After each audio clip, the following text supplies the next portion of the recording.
Welcome everybody to Final Fantasy 14's Dawntrail playthrough, part 4, I believe. Yeah, we'll continue through. Basically, just while I was off air, I did some of the sightseeing locations in the new area. One of them was a jumping puzzle to get to the top of this tower. As you can see, the little things you can jump on. So let's make our way to the thing.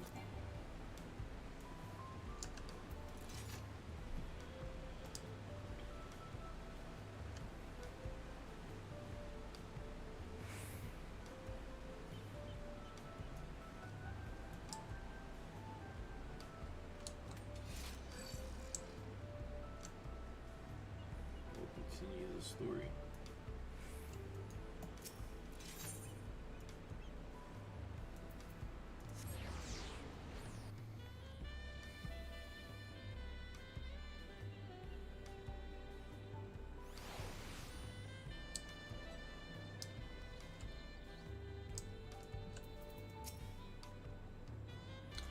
And just like that, we found an elector and won our first keystone. I knew I was right to trust your instincts. Come on, let's keep things moving and march onward to Urko Pacha. Chances are good we'll find an elector there as well. Before we do anything, however, we should see what our opportunistic Pelu friend has to say.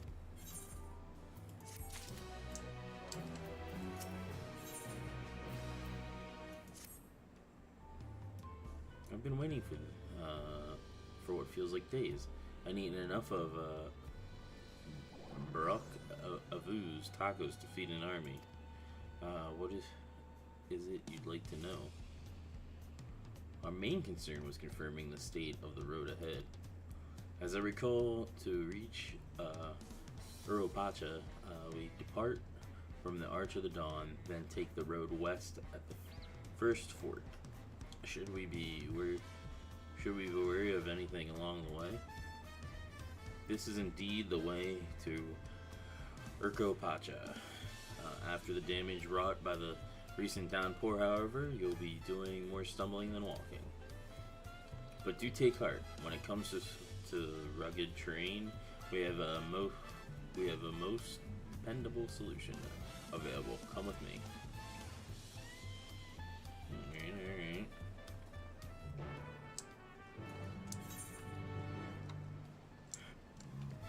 Excuse me.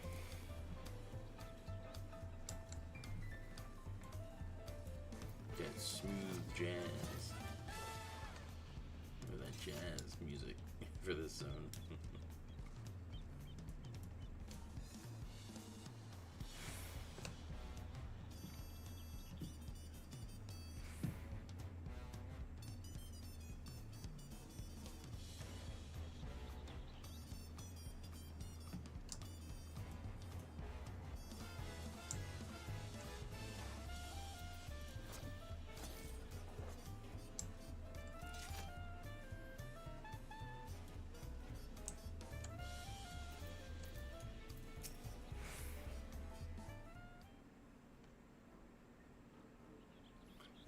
introduce to you our most dependable companion, the alpaca.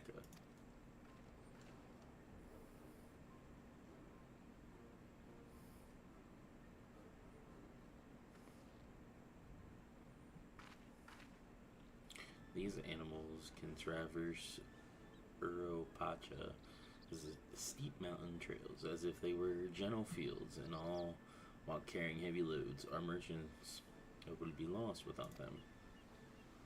So they fill much of the same niche as our chocobos back home. You don't have alpacas in Eorzea? Alpacas are native to Yoctorol. Eorzea has its chocobos, and the eastern lands have their horses. Why go to the trouble of breeding another pack beast in a place which ill suits its qualities and where it is not needed anyway? But must we ride these little monsters? I get the impression you aren't fond of alpacas. When I was small and being a bit naughty, I went around pulling on their wool. One of them spat on me, and it was the foulest stench you can imagine.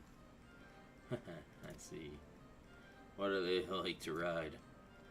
Alpacas, bred as mounts, are inquisitive and docile. Even those without experience find them easy to handle. We're really doing this then. So, was my information useful to you? Yes, very helpful. Even if it wasn't what I wanted to hear. Good. I'll take your payment now. You want me to pay you? I guess you should have expected as much from a Pelu merchant. Let me see what I have on me. The Pelu value the act of spreading joy through trade. As you should know, they take pride in making deals that benefit both parties.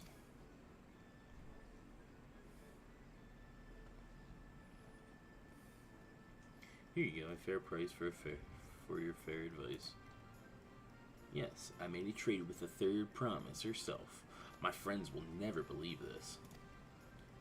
I shall be on my way now. I wish you safe travels. Off you go then, and thank you.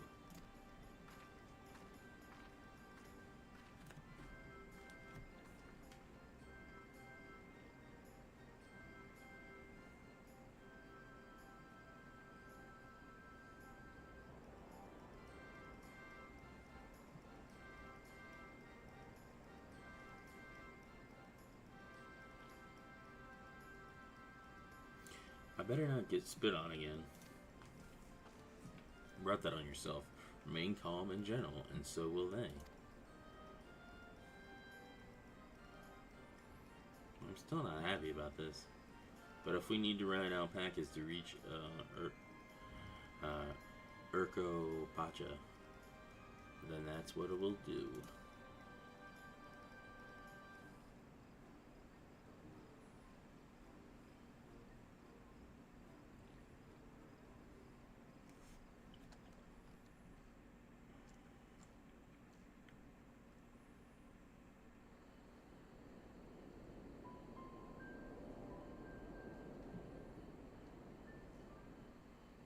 Turali poets of yore sang of a mountain that would stand tall, even should all other lands sink beneath the sea.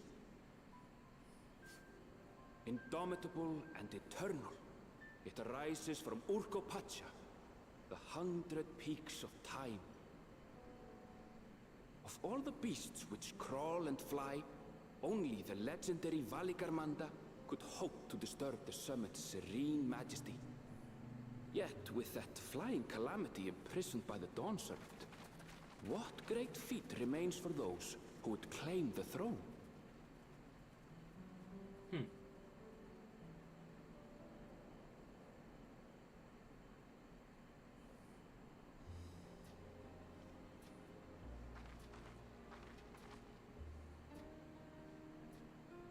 So this is Urkopacha.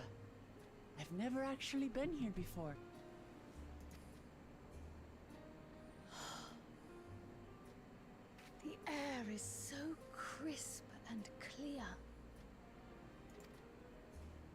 Mountains everywhere you look. That one massive peak in particular has quite the presence. It puts me in mind of Som Al. That is Workor Sormor, the tallest mountain in Yogg-Tural. Its sheer height makes it an imposing climb. But there are other reasons the ambitious keep their distance.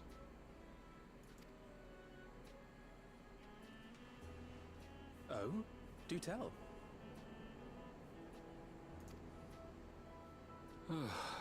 Where to begin? Excuse me, but you're Wuk Lamat, are you not? I hadn't thought to encounter one of the Dawn's promise here of all places.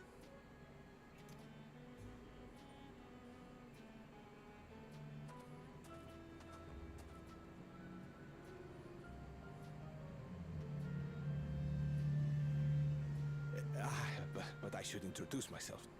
I am Bol Nok, a weaver by trade.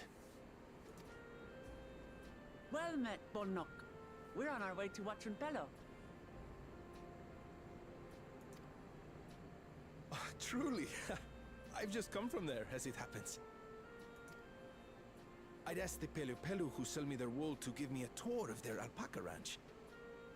The head rancher and I shared a bottle of mezcal while he explained the finer points of wool production. Mezcal, is that a local beverage? It's an Urgopacha specialty. A spirit made from distilled agave heart juice. Yes, and it must have done wonders for my mood, for I tripled my usual order of alpaca wool. They did offer me a discount, though, so it wasn't a bad deal in the end. But listen to me, boring you with my tedious stories. I will leave you before you are lulled to sleep. Goodbye, and safe travels.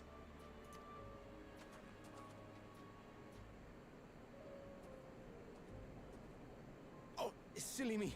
I almost forgot to say the thing I actually wanted to say. Peace for Tural. I agree with your vision, Third Promise. You have my support in your bid for the throne.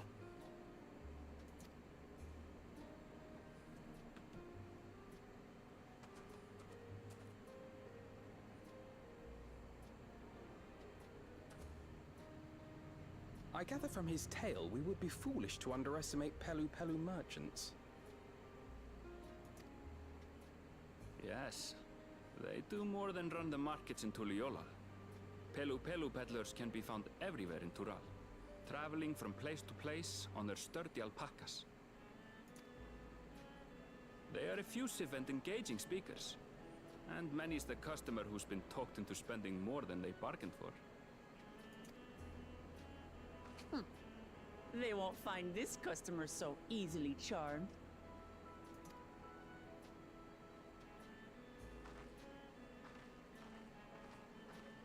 Watranpello's down the path! Off the main road! Don't get lost!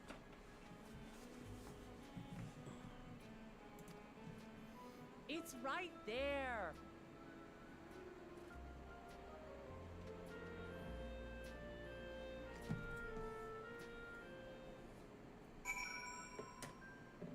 Damn kids.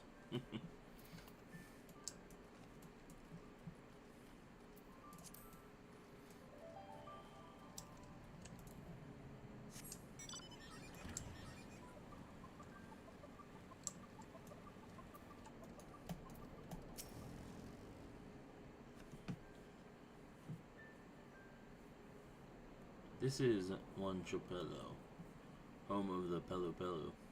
Wuk Lamat should have arrived before us.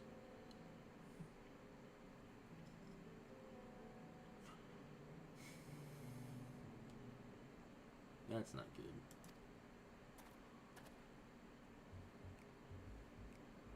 We've come all this way for the right of succession? Oh, so this means I'm exchanging words with the future Dawn servant. But please, the outcome is far from decided, but it is a possibility.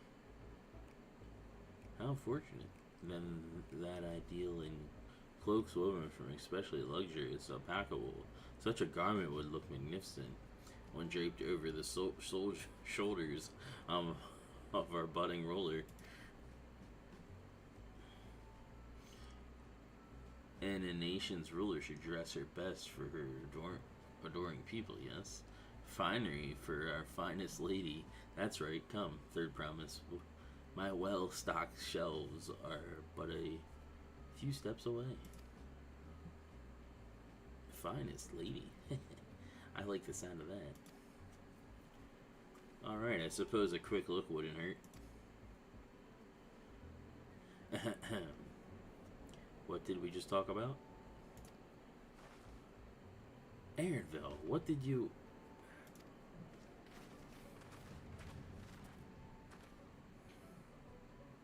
Ah, a Shetana from far off Zaktoral. Northern winters are bitterly cold affairs, I'm told. I cannot imagine how you survive them without a lovely warm cloak of quality alpaca wool. No thank you. I'm not in need of new clothes at the moment, and neither is the third promise. Perhaps another time. Of course, of course. My shop door is always open.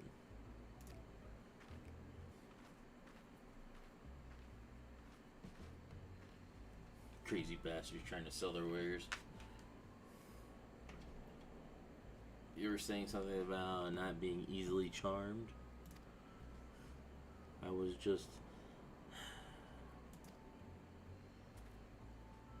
As I mentioned previously, the Pelo people live for bringing happiness through trade. They won't cheat you or sell you defective goods. They will, however, disarm you with their their deft turns of phrase, and unwitting customers like Will Clement fall prey to this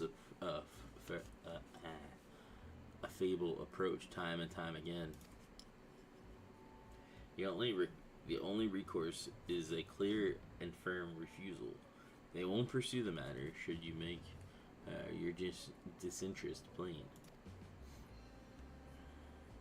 A valuable insight into the minds of the Pelo. Let us all take Aaronville's word of caution to heart.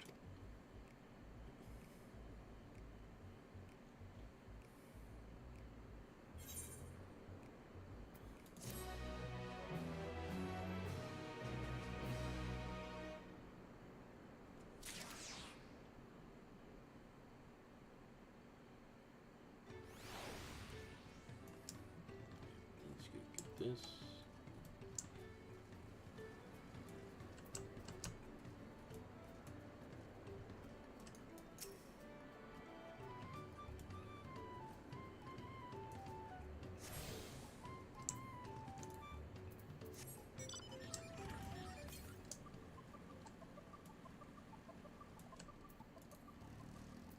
That's not what I wanted to hit.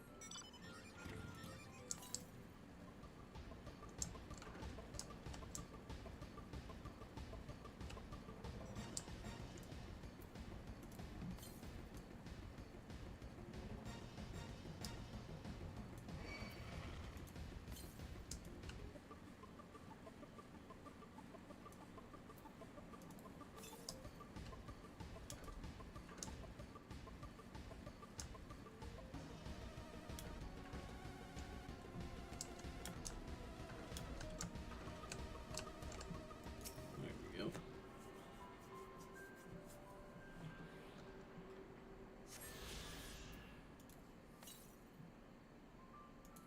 To the south.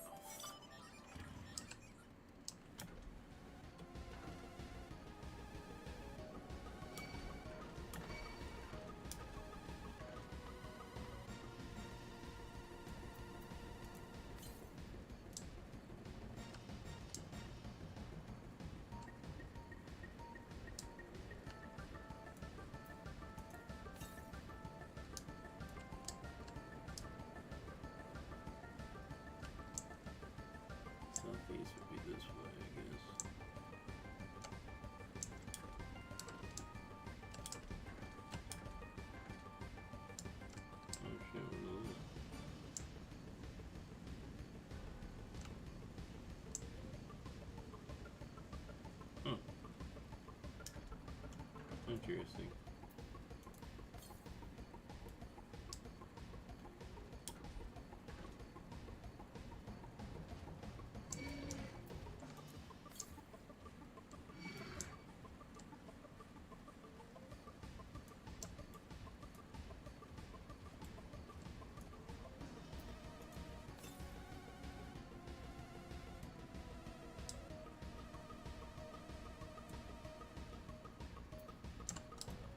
On top of that.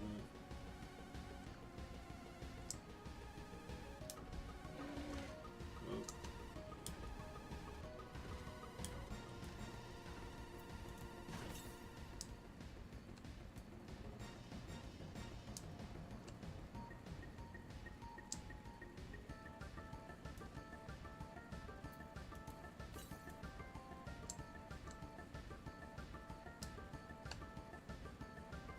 hmm.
Interesting.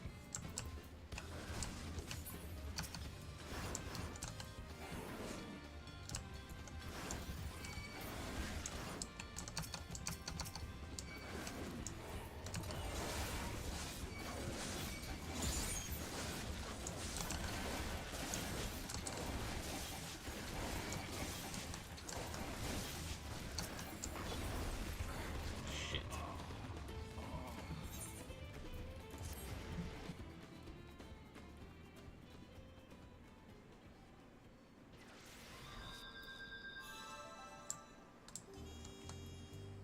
What the hell if I had my... Oh, you can't have your chocobo here? Yay! Oh, I'm in the city anyway.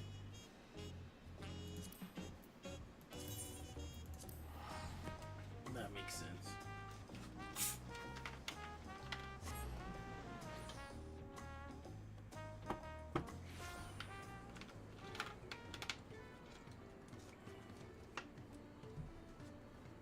No, but I should be able to have it out here.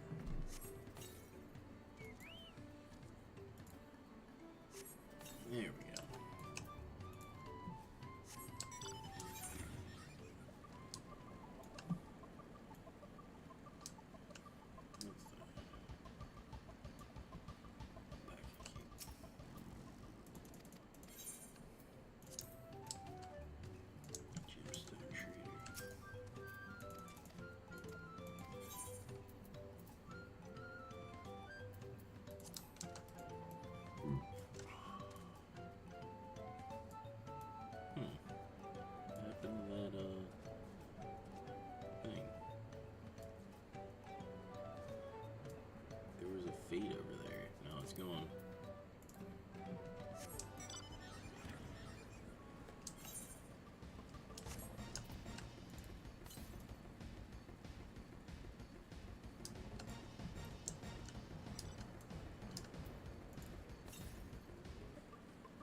Oh, I know what I want to see.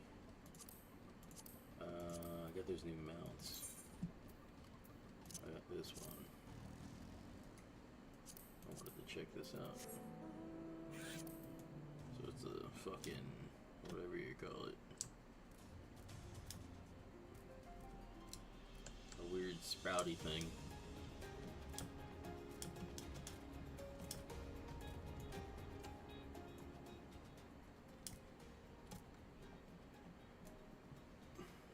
Looks like a ball sack with a ribbon on it. And then what was the other one?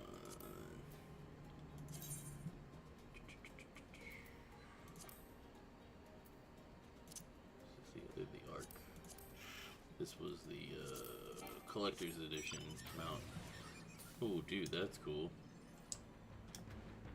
Ooh, does this transform when you can fly with it? I think this transforms when you can fly with it. Look at that thing, that's fucking badass. It's like a mech. Where am I at? Am I in it?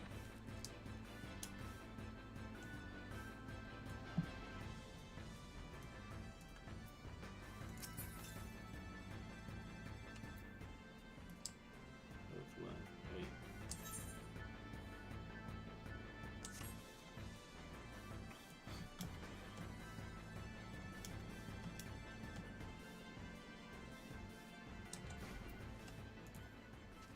Guess you get in it, you're in it. Oh, hey. This is a mark.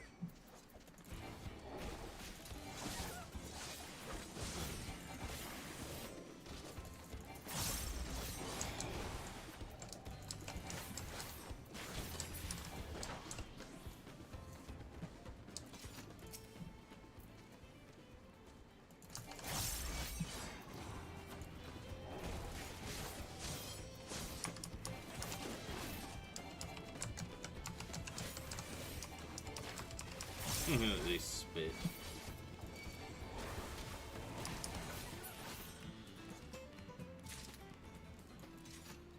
That takes care of that.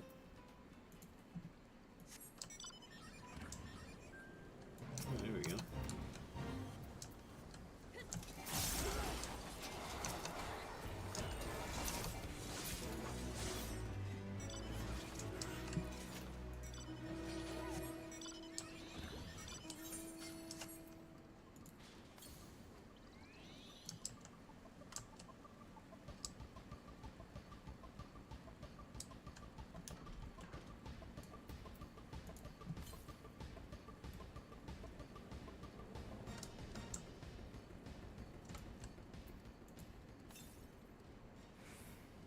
Northwest.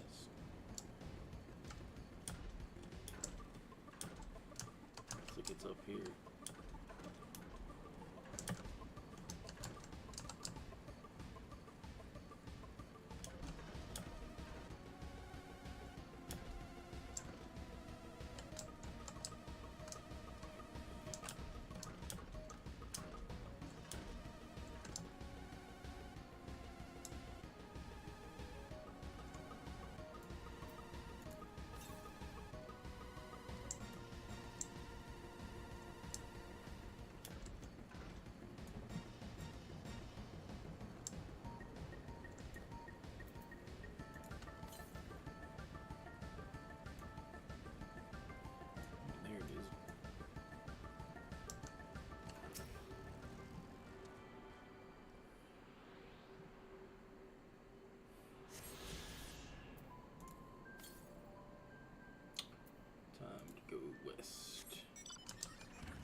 go that way. Maybe.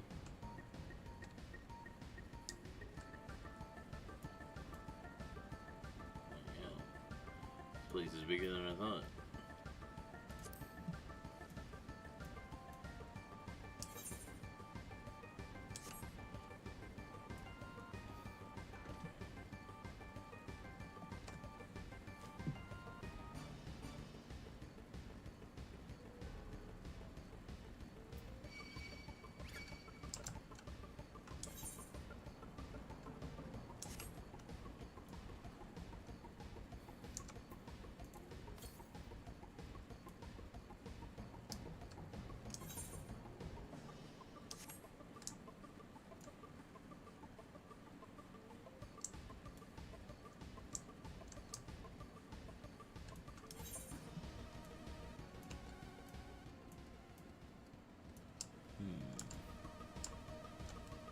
So weird. These fucking maps are terrible.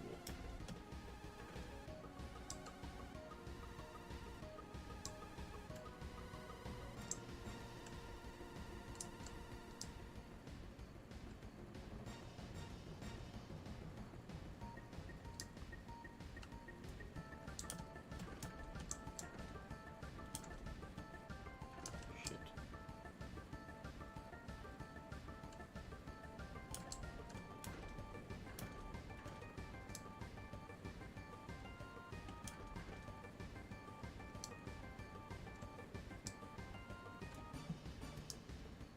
Huh.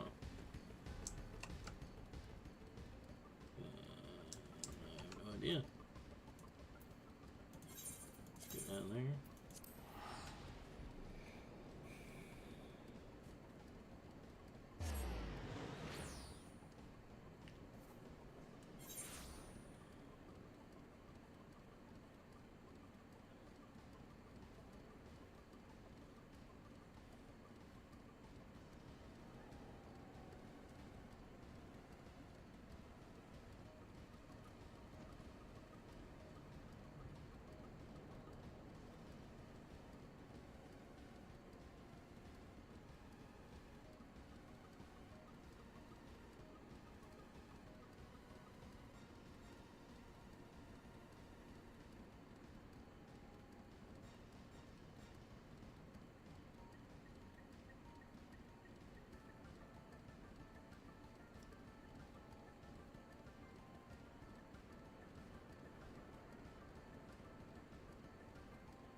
I might find this moment, I'll own it.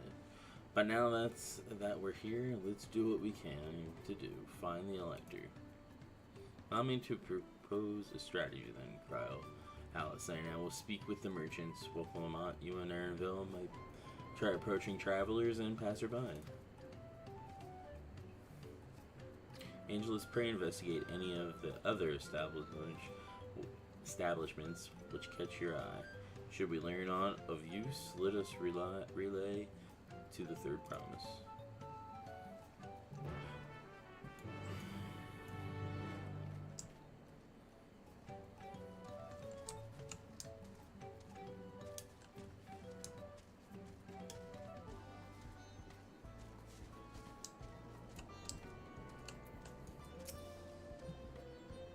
The Dawn Servant's Elector. Oh, I thought you were the new face in town. Here for the right of succession, I take it. Me, I don't much care who sits the throne so long as they keep Terrell peaceful. People tend not to be in the mood to relax and sip our excellent MSQ once arrows and spears start flying, if you know what I mean. Speaking of which, would you like a cup? A joy shared is a joy doubled, I say. Oh, right, yes, you were asking about the Elector business. Being but freshly returned from my trading route, I've heard that there's a contest afoot, but not much else. Our head ledger, Tobley, can probably tell you more about it.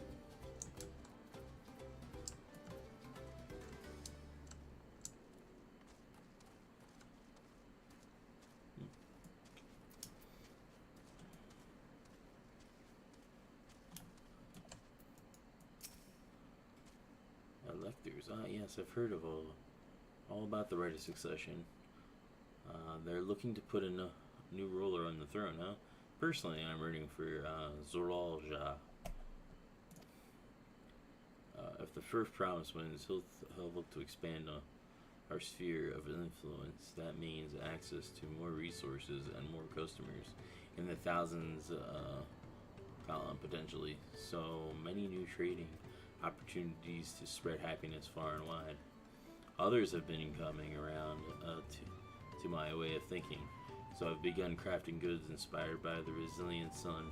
Would you care to purchase something?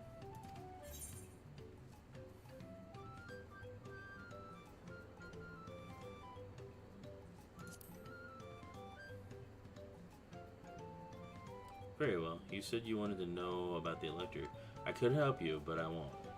I can tell you, you're no supporter of Zoralja or his policies. Wow.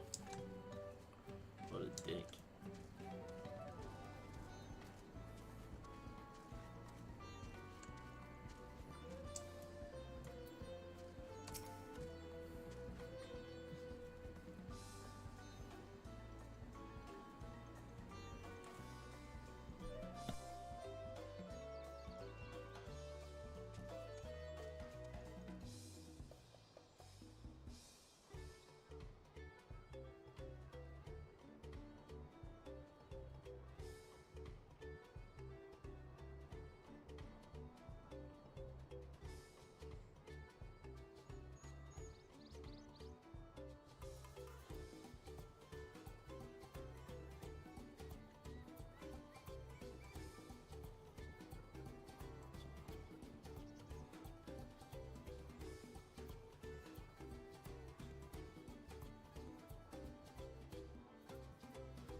Hello there, I'm Mablu.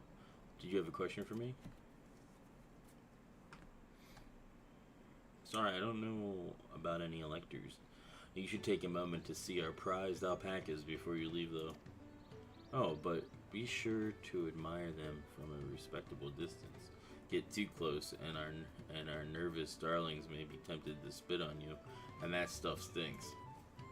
It happened to a visitor to visiting buyer not so long ago, Tobley. That's the head rancher. Was so mad at me for not giving a proper warning. No one makes a mistake without Tobley noticing. He knows everything that happens on this ranch.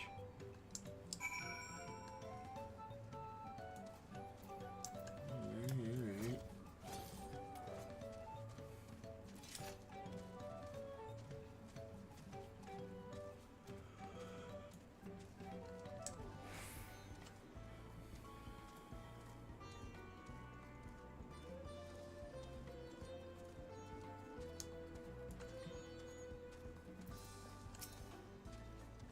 You really have to watch yourself around these silver-tongued peddlers. I almost bought a bottle of MSQ and a stack of blankets, and then there was this enchanting ornament. Anyway, I did manage to learn that Tobley is the man to talk to about the contest. Now, if only they'd share where this head ledger of theirs is to be found. Really, he's also the head rancher? Well, the Alpaca Ranch is not far from here. I say we pay it a visit before the others return.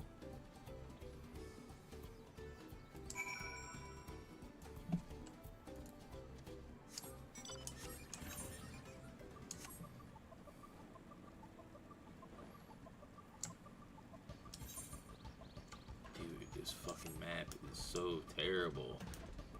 That's my only gripe with this shit. This area, or this expansion. The map fucking sections suck.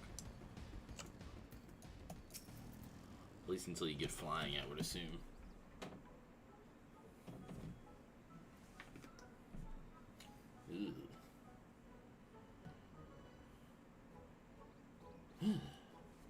That's a lot of alpacas still.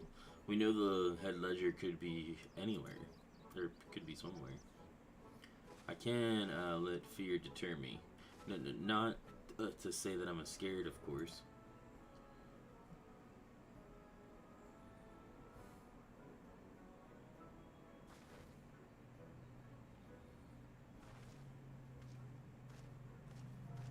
Excuse me, is one of those workers, Tobley? Tobley, oh yes, he's like... He likes to mingle with the ranch hands and keep an eye on things. I can't tell you which one he is, though. You can't? Is that part of the contest? All I can say is that Tobley often mentions his favorite pungent subject. He also can't resist a profitable trade. Though, who among us could? Am I right? Still, if you bring him a very good deal, he might let his identity slip. Heh, so it's like he can. Easy enough. All I have to do is offer Tobley a deal he can't ignore. No problem at all. Well, maybe one problem. I don't think my purse is deep enough to pay everyone we think might be Tobley. Let's ask some questions first to narrow down the field. Great. We can meet back here to share our impressions.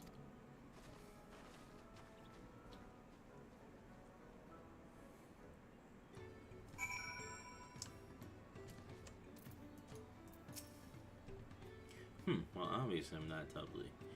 I mean, oops, I shouldn't have said that.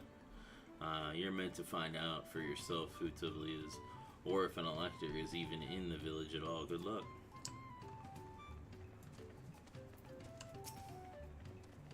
A visitor from across the salt, if I'm not mistaken.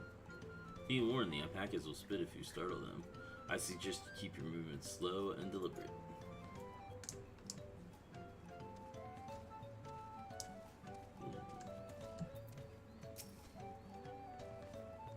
Am I Tobley? Yes, that's me. Excellent work from the Third Promise. And her entourage, sharp instinct. Shall we commence the rite of succession then?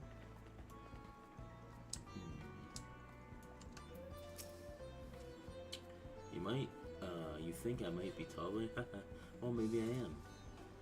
All I will say is that in this village, none have reared more alpacas than I.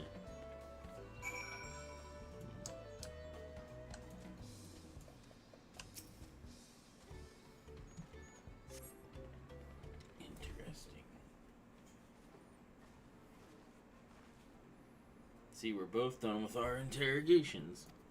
So, who do you think it is? I have my suspicions, but let's hear your pick.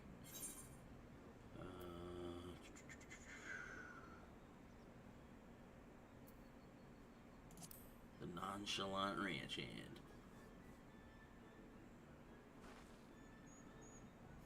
He seems unconvincing to me. But if that's your choice, then that's who we'll talk to.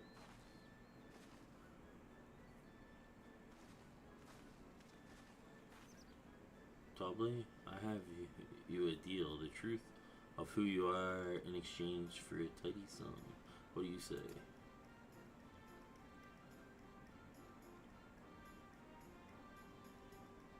I say hand over the coin.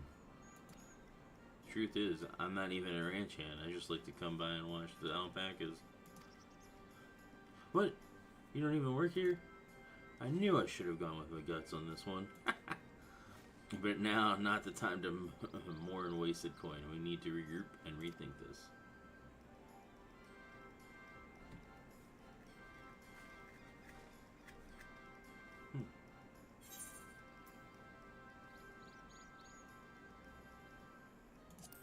The diligent ranch hand.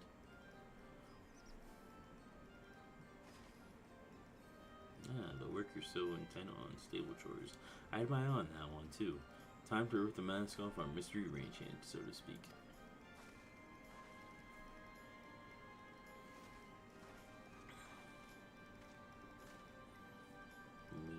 We know it's you, Tobley, and to prove it, I propose a deal. A generous sum of coin for confirmation of your true identity.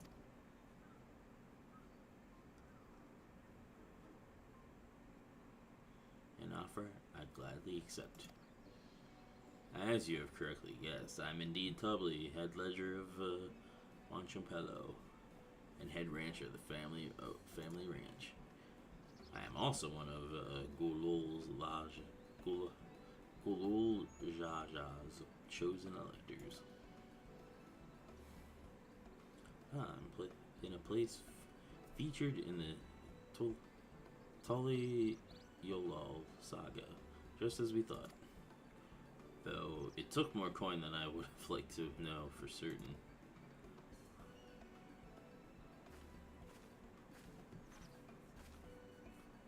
She found you out fair and square, Tobley. And I'm glad she did. Would have been a pity you had her bid it in here.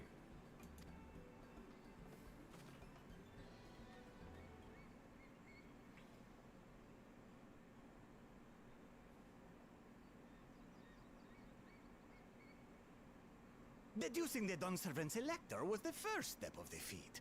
Too simple a task for this aspiring ruler, eh? Right. Not hard at all.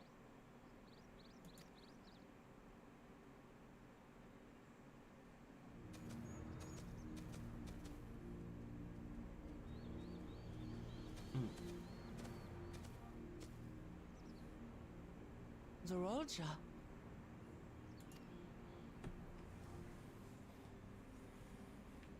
I am told the head ledger, Tobley, is to be found here. You have to guess which one of us is Tobley. That's part of the test.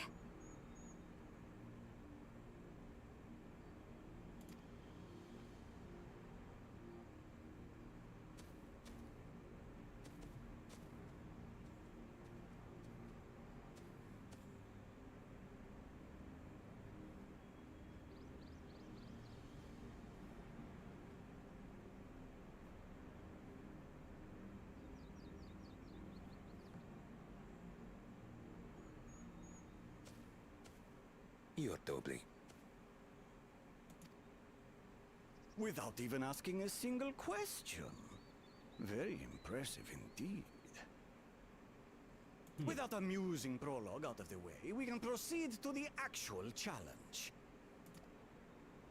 Per the Dawnservant's instructions, I was free to devise any manner of feat. I considered a number of possibilities in the 10th column.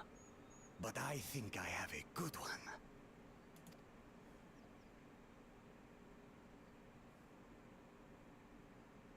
You must go forth, can capture for me. An alpaca. Oh shit. This is ridiculous. While I've not had the best experiences with alpacas, aren't they generally docile creatures? That doesn't sound like much of a challenge. Yeah, they did mention that. How would that be challenging?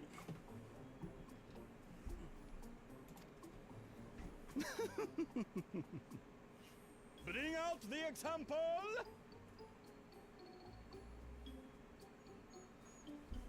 No jeez.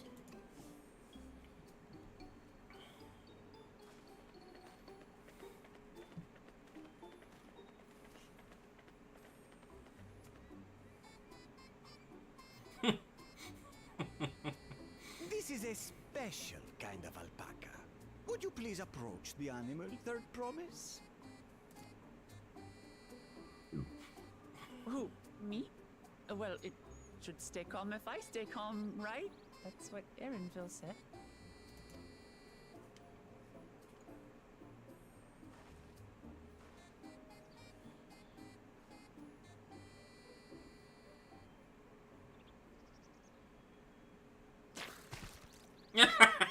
Ah!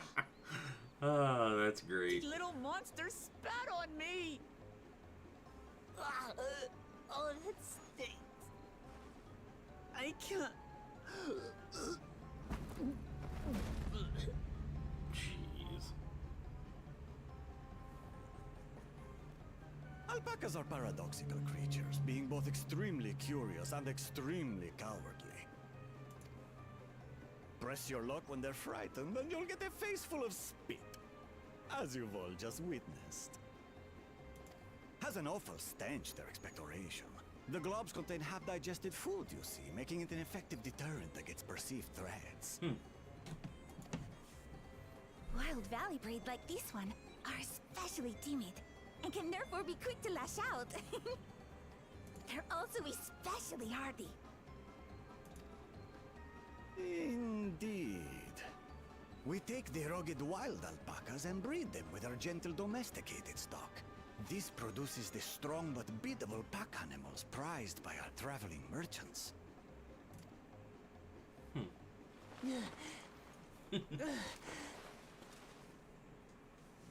That's all well and good, but did I need to bathe an alpaca spit for you to make your point? So, the task is to catch a wild alpaca. That is correct. But be warned that it is a feat easier said than done. I suggest you prepare well before you enter the valley where the creatures dwell. And by you, I mean the claimants only. Allies are not permitted to assist with their catching. The alpacas will help me judge which of you is worthy of receiving a keystone. So I'm to chase down a fluffy, spitting demon, and that somehow proves I'm fit to rule? As I said, the Dawn Servant granted me the freedom to decide my challenge. And when you reach the end of the ride, I dare say you will understand why I chose what I chose.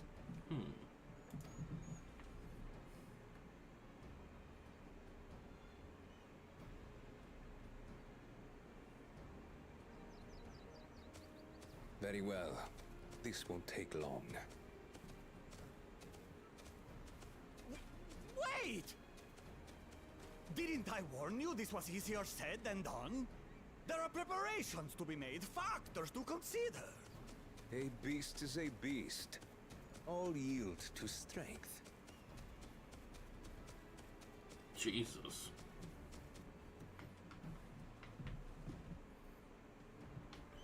So far, this experience has done absolutely nothing to improve my opinion of alpacas.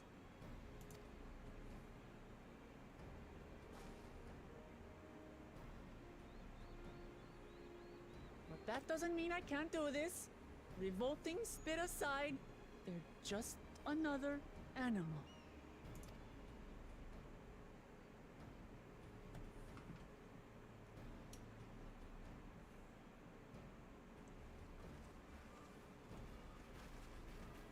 Are you all right, Clement?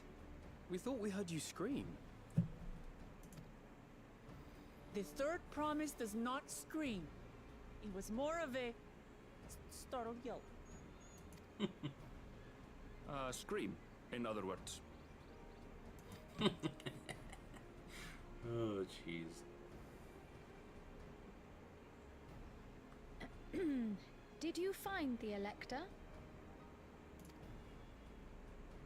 Oh, we certainly did.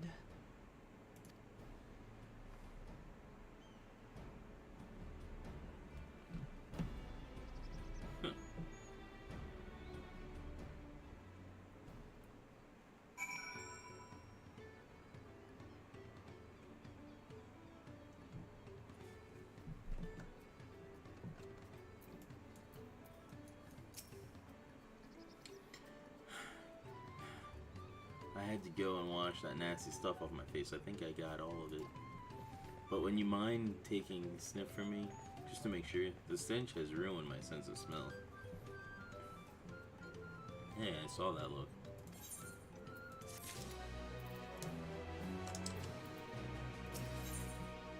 What do we got here? Gloves. 645.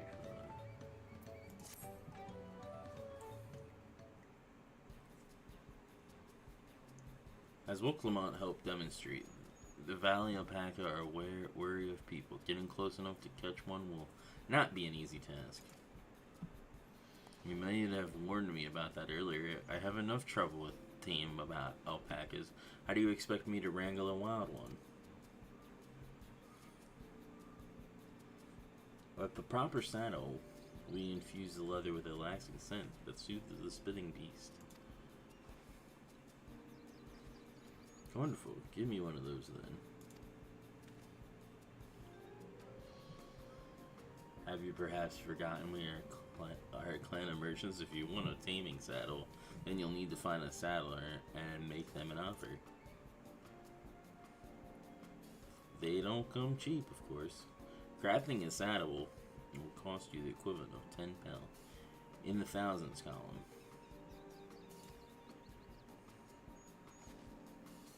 You mean 10,000 pel? I don't have that kind of coin. Converting to gil, that comes to around 1 million or so. Mayhap if we all pitch in. Whew. No. This is my feat to accomplish. I wouldn't feel right about having others pay the cost. I'll find the money somehow.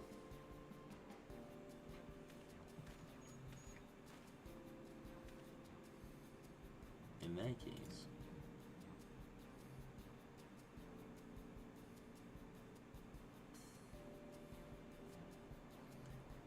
That basket of wool is worth the sum you paid me earlier. 1 pel in the 100 column. Beginning with the wool, you can trade for ever more valuable goods until you have something suitable to bargain with for the saddle. That's a nice gesture, but you think I can turn 100 pel into 1 million? That's 10,000 times more. We need 10,000 pel, not 1 million. So we're looking at 100 times more. Oh right, I panicked. I got it confused with Alphino's 1 million gil.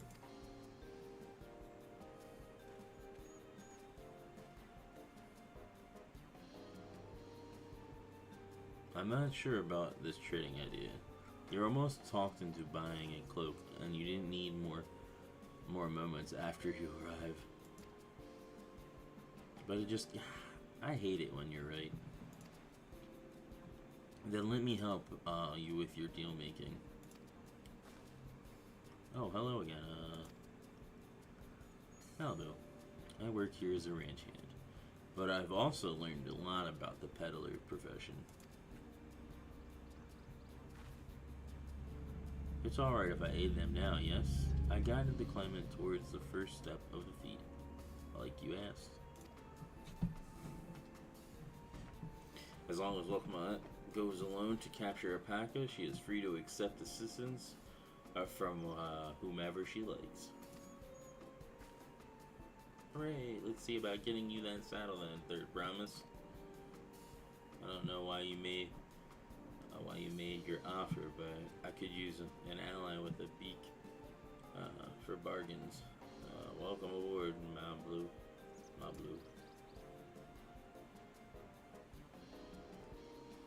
Should the rest of you stay behind, perhaps it may be easier to haggle over prices without so many voices chiming in. Yeah, stay here and pitch in with the ranch work. With Malibu gone, I'll need extra hands to tend to the alpacas. Gladly, although, Angelus, I think you should go with Walk Lamont. You've seen markets and bazaars the world over, and surely have sage advice to share. In that case, you should also hold on to the alpaca wool. If it is misplaced or sealed in some way, you'll have nothing to bargain with.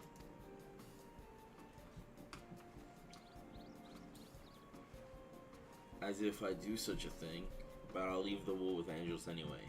The better to keep my hands free.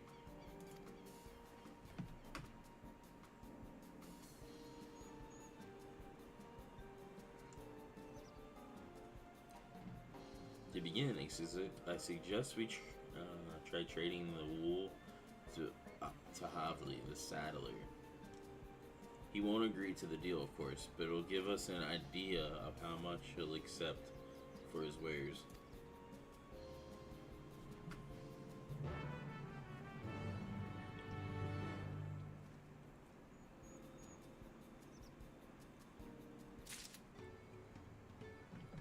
Alright.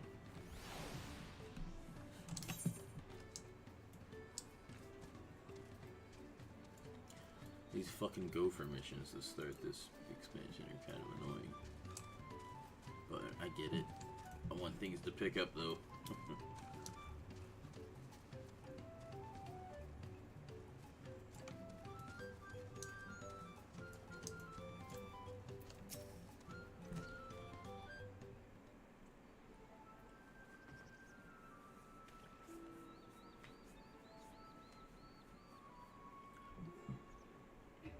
Something it can do for you.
We've come to bargain. I need one of your special taming saddles to catch a wild alpaca.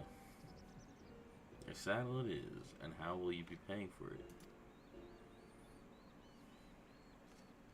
With this basket of fine alpaca wool.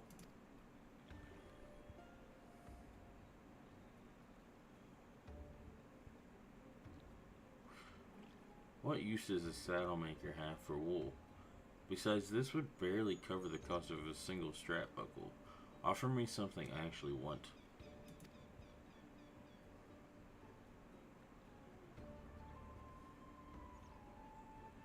And what might that be?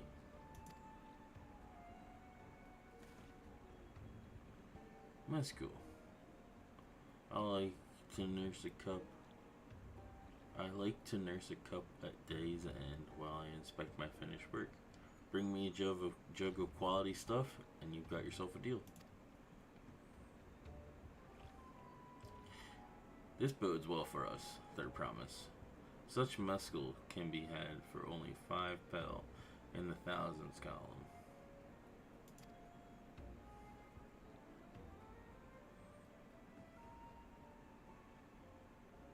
Hold on. Did you say third promise?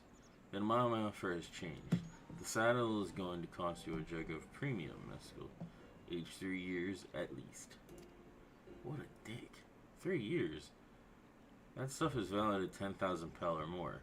Why have you doubled the price?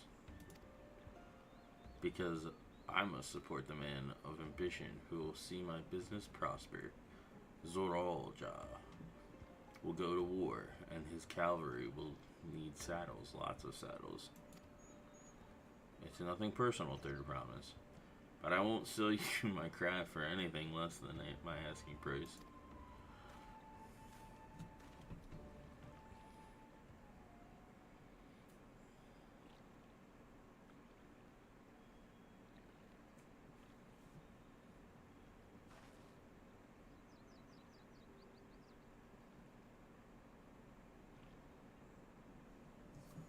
Can't say that I blame him. I'm known for championing peace, and peace is unlikely to bring him more customers.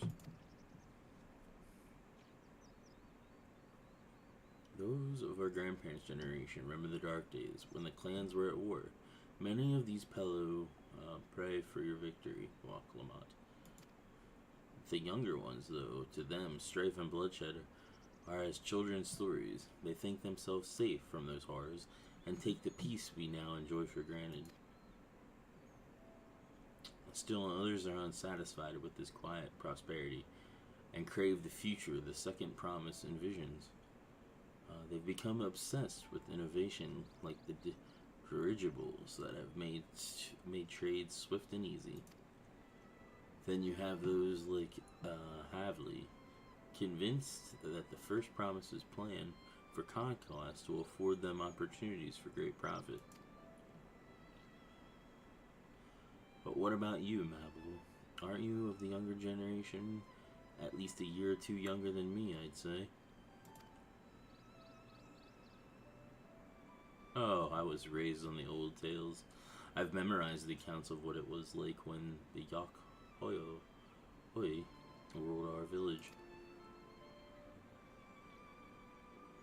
That's why I offered to help.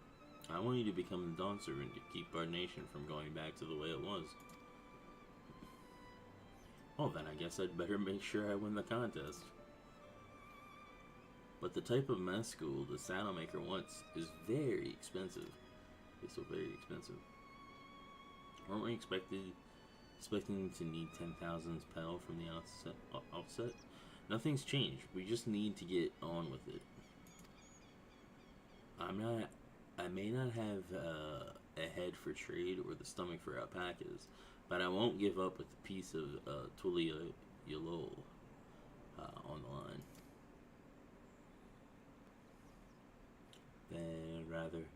Then neither will I. We will make you Dawn Servant. Aiming for the 10,000 pel jug right away will only bring us failure and frustration. So let's first try exchanging the rule for something even a touch more valuable. The trick is to find someone who needs alpaca wool and is willing to trade at a loss to acquire it. Someone who supports your bid for the throne, for instance.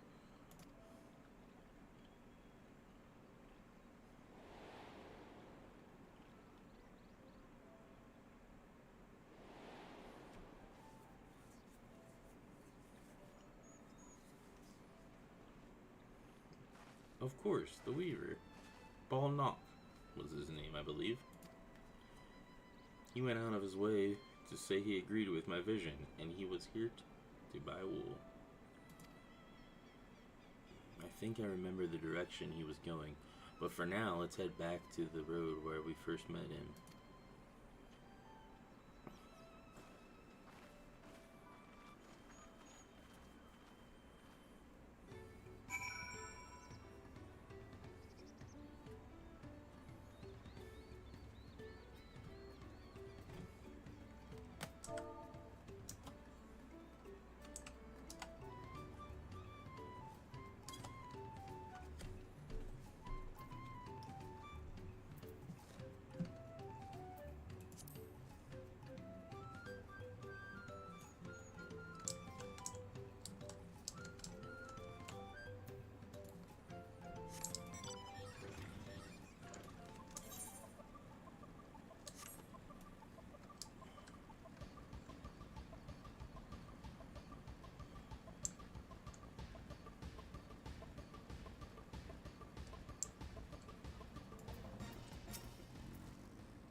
This is the spot after Ball Knock talked to us. He walked off to the south. Then he was probably going to Kavlo's Inn. There's pictures of watching Pello end up staying there. Let's go and check, shall we?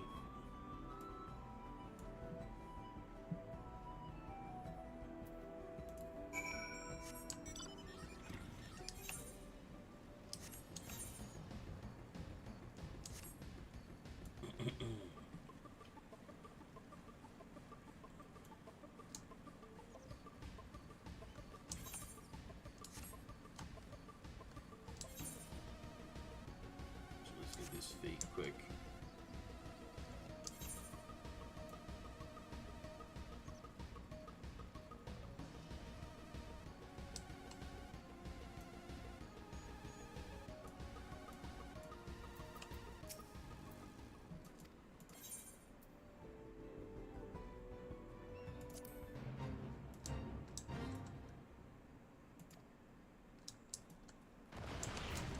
Oh shit.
Interesting. I got at least half of it down myself before anybody showed up.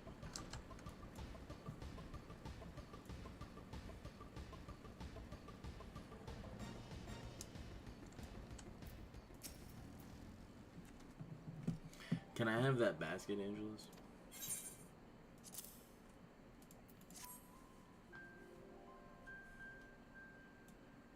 Thanks. Now, let's see if we can turn a profit.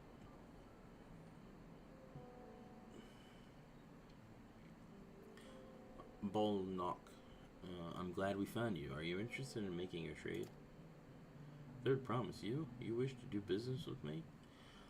Might I ask what this is all about?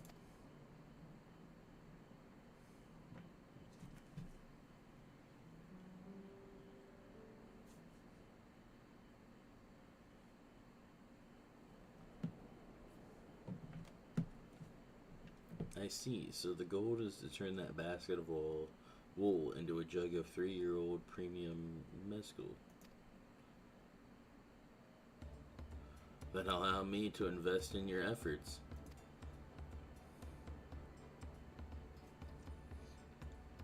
Peace and Turl is what allows me to cross freely into the lands of my suppliers. Naturally, I would prefer that one pledge to preserve that peace win the throne. Thus do I humbly offer you this wool poncho, a small token that I pray contributes to your victory.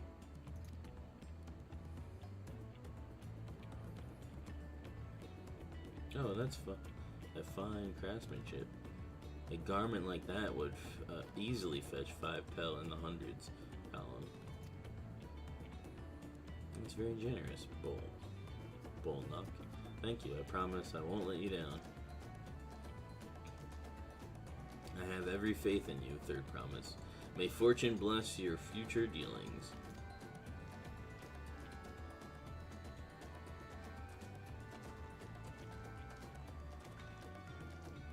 I can't believe you quadrupled your investments with your first deal. We're off to a spectacular start. Only because Angelus remembered our weaver friend. All I did was hand over the wool.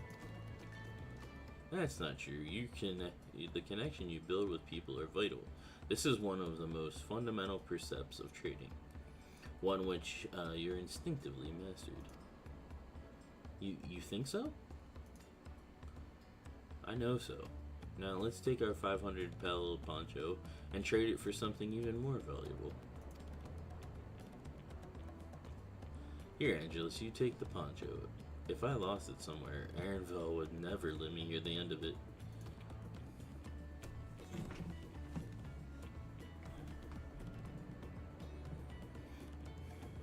All set. Our next deal is waiting to be found.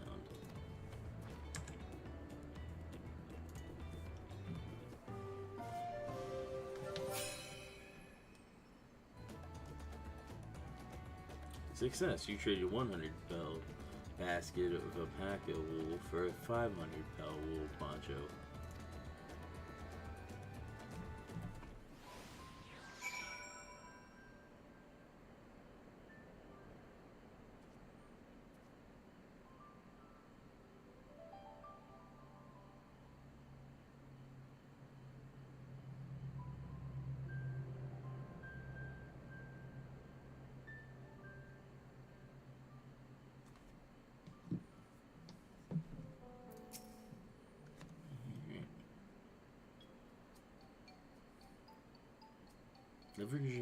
Leveraging connections is a second strategy, but we should also consider supply and demand. An individual in urgent need of a good poncho will offer more than a merchant supply looking to stock its shelves. That makes sense, but how do we know if someone needs a poncho? They aren't wearing one?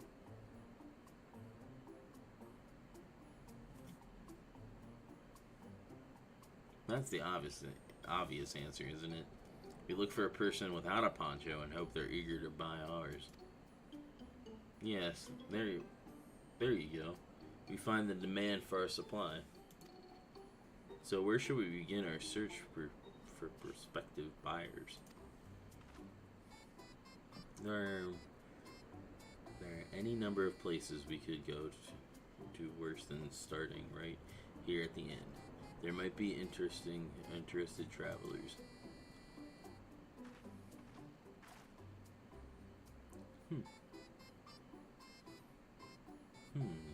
Who else needs a poncho? A lot of Amolja hardly wear anything to begin with.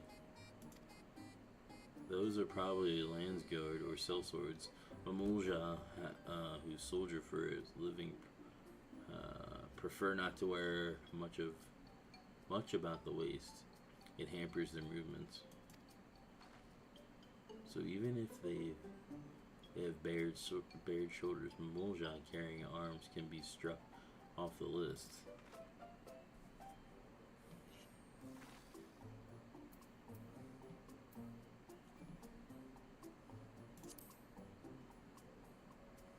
That Landsguard probably dropped by the end to take a break between patrols.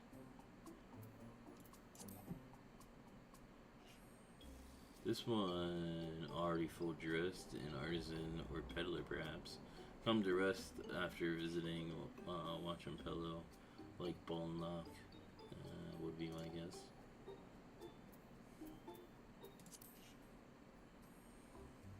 This Mamoljan is armed. Could be in Dopro Courier. I've seen them flying their liveries, and those types aren't fond of excessive clothing either.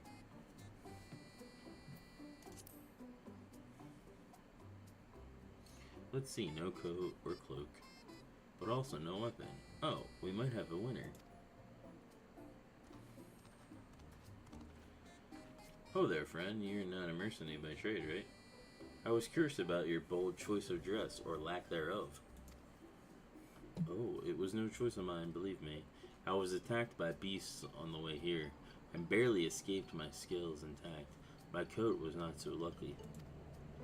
I'm actually a toolmaker from Tuli Yalol, and was dressed quite smartly.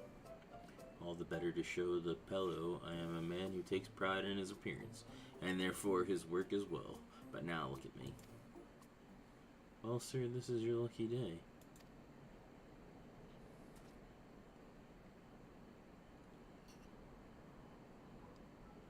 What a splendid poncho. This would be the perfect replacement for the coat I lost. We'd be willing to part with it if you'd like to make a trade for one of your fine tools, perhaps? What about this hatchet? I crafted it myself and will vouch for its quality.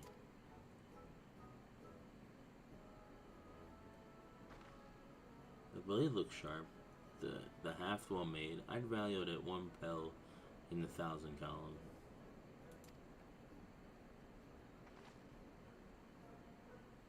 Oh, from 500 to 1,000, we have a deal. Wonderful. A fine garment such as this should put me on even footing with any Pellu merchant. Like the eponymous owner of Miplu's mate garden, for one. Her field hands use hatchets to harvest the mate, and I thought to impress her with the tool I sold you. No matter, I have other wares to sell. I'm glad I am to have met you.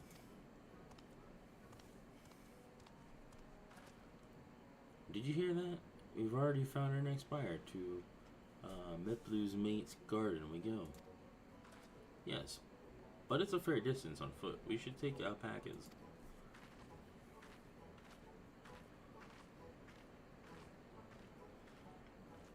These ones will be the calm type, right?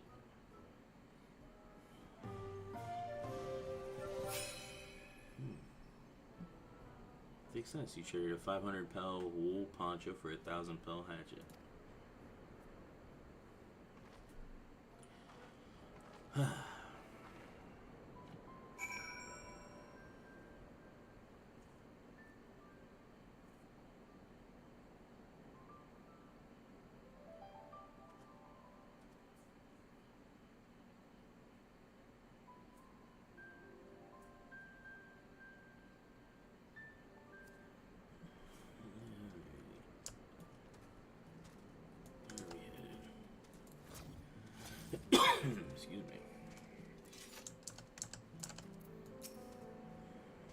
Well done. Recognizing that Toolmaker has a potential customer, if you've mind to change professions, you'd make an excellent merchant.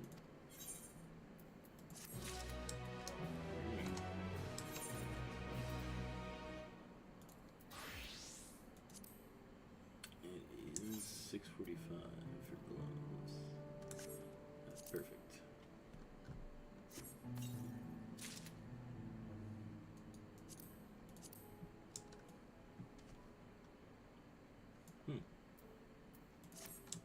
Got the chest, the new sword.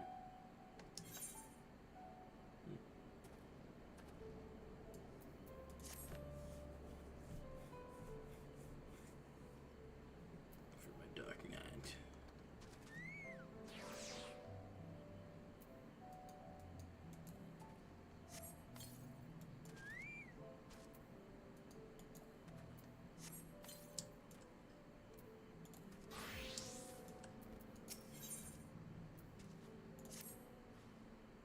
Before we get moving, you should be the one to hold this.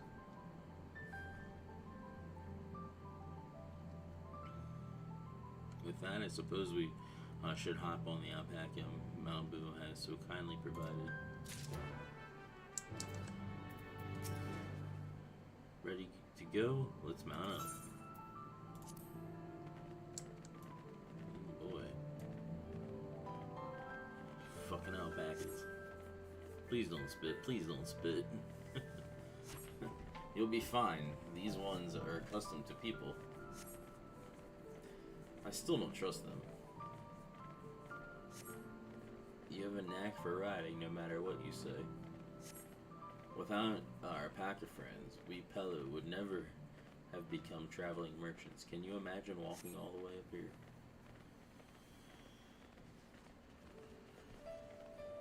I swear that mountain is too tall to be real.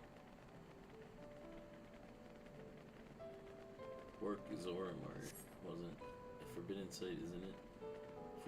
Forbidding sight, isn't it? One of them appreciated. You have to take the long way around the cliffs to get there. To the highlands belong to Yokui.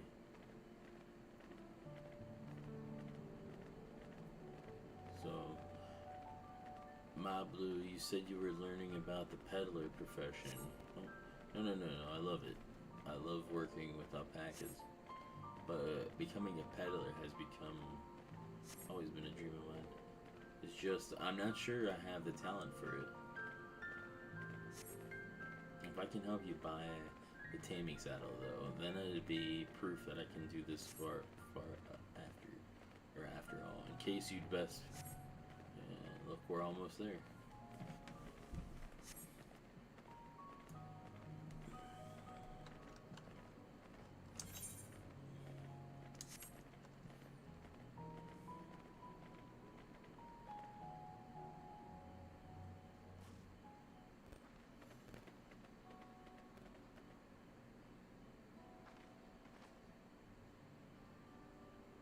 We made it, and without a single smelly incident. I sent the alpaca back to Ikuvulo's Inn, so we'll walk along the main road when we return to the village. Speaking of roads to travel, you were adopted by the Dawn Servant, weren't you? Third promise? That I was. And perhaps you understand, I was an orphan too, you see. Tobley took me in. He took in all the ranch hands, actually. All of them? Yes, and everyone works hard at their chores, grateful for the opportunity to repay the head ledger's generosity. Yet here I am, the only one wanting to go off and be a merchant.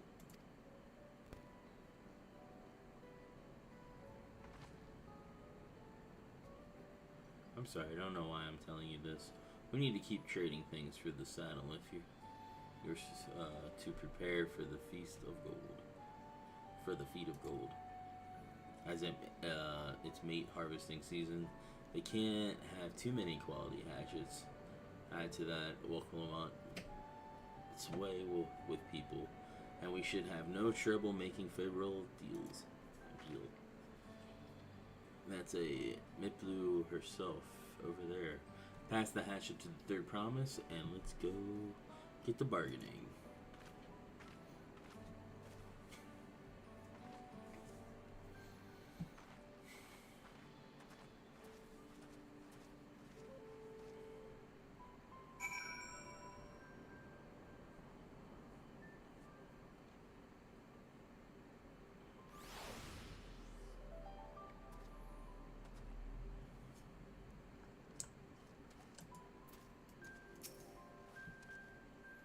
You have that little axe for me?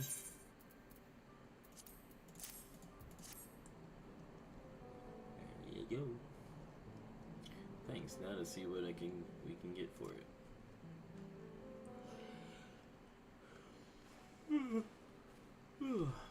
Excuse me. You are Miplu, the owner of these fields. I have a mind to trade if you're interested. Well, the third promise. I might be convinced to entertain a proposal. What do you have I have an offer. This hatchet, forged by a seasoned artisan, the razor edge of this exceptional tool will make light work of your crops.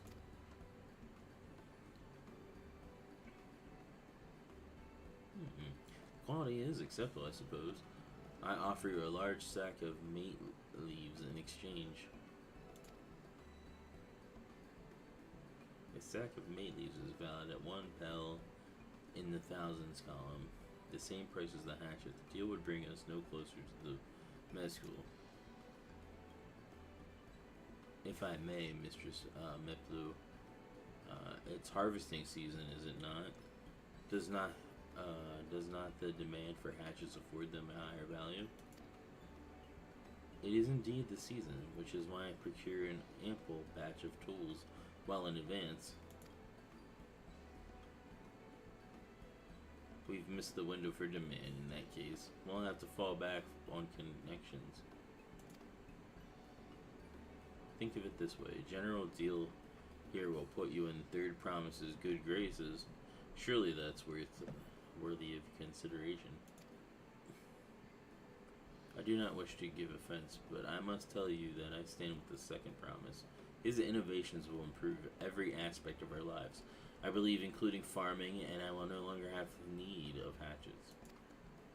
I assure you that I have nothing but respect for Lamont. This is why I am prepared to purchase a spare hatchet at a fair price. I suppose it is fair given your reasons, but we ourselves would be no better off for the transaction. How about this then? If we were to help bring in your harvest, would you give us a better deal? As a matter of fact, I would. Until Kona reforms come about, I can always use more hands in the fields.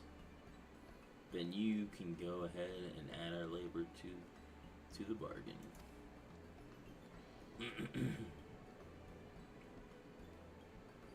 Added value to tip the scales. How could I have forgotten one of the most basic rules of trading? You can rest here if you like, Mablu. Angel Sanao. I have mate together. Oh no, I'm helping too.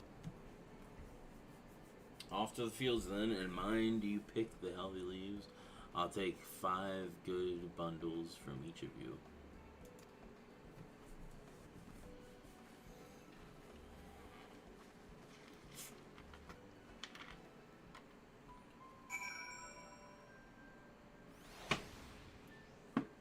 Holy hell.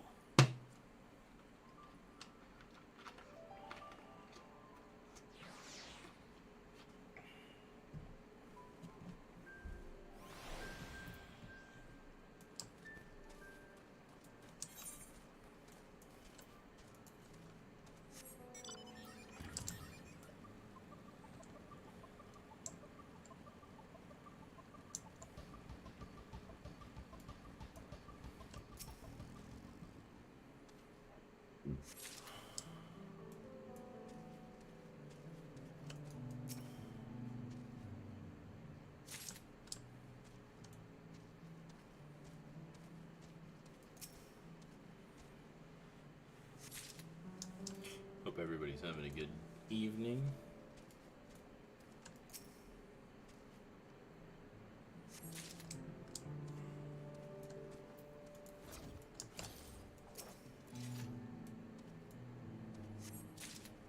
Alright. Let's take these back down.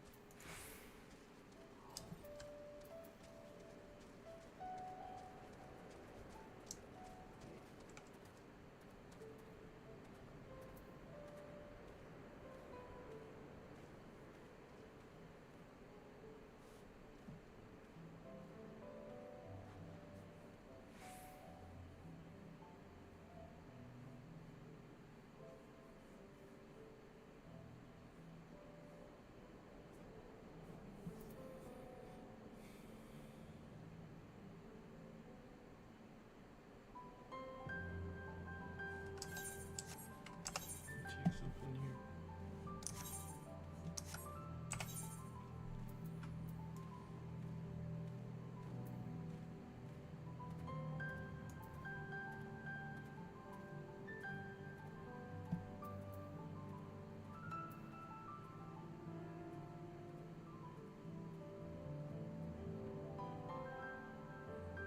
Give an unexpected damage to target and all enemies nearby it with a potency of 530 for the first enemy and 50% less for all the remaining enemies. Can only be executed while under the effects of Enshroud and Oblatios.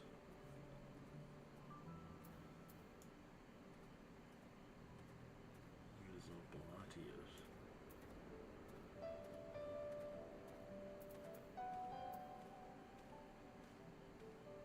Oh, Oblatio.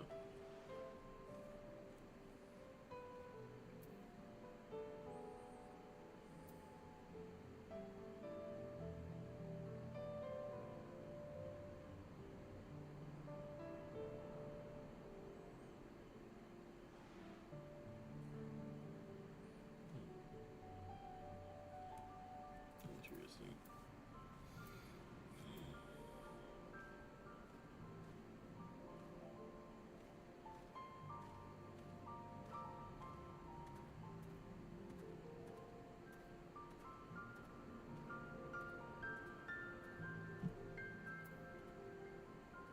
Oh shit, Bloodsack turns into that.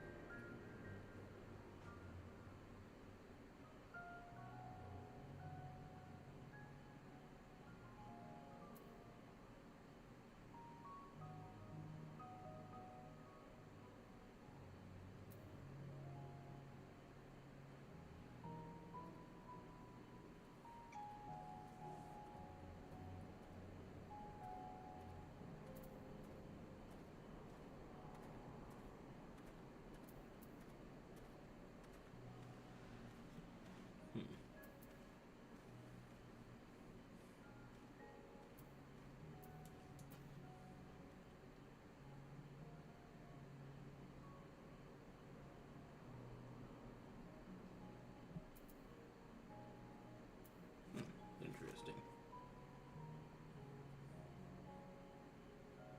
That's at 100.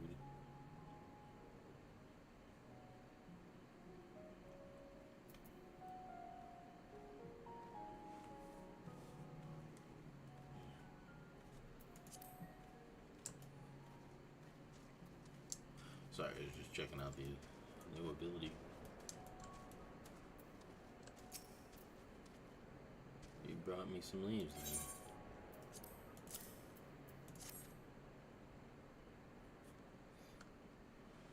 An acceptable harvest. We'll see how your companions fared before I make any decisions, though.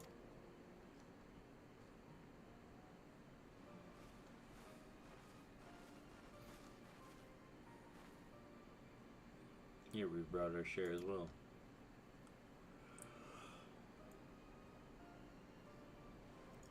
Thank you, Third Promise. This is more than enough to hold up your end of the bargain. Now it's time to honor mine. After adding the value of your labor to the price of the hatchet, I am prepared to offer you a full sack of the highest grade mate leaves.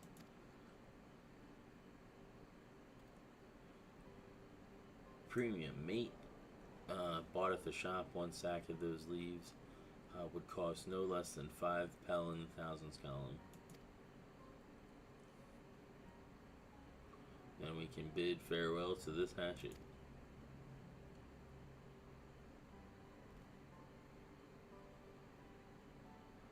I'll give it a good home. Talk of the contest aside, I'm glad we could come to a mutually agreeable trade. As am I. All the best with the rest of your harvest.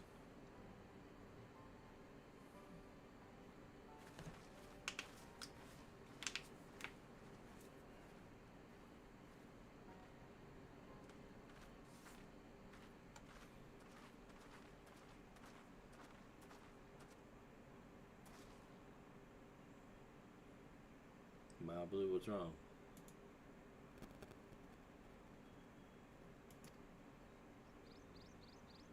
It's as I was saying before, even after everything Tolly's done for me, I'm planning to abandon it all and become a merchant. But then I needed your help after forgetting a basic rule of trade. How can I expect Tolly to accept my decision then?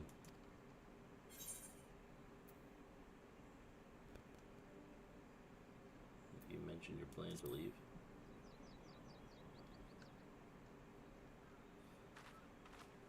Not exactly. I wanted to prove I could succeed as a peddler before I declared my intentions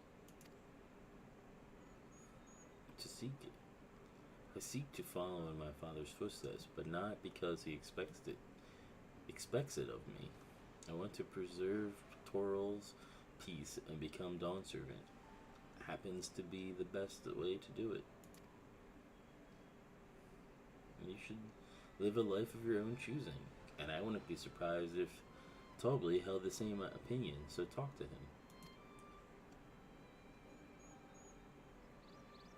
You're right. It's better to find out for sure than worry over what we might say.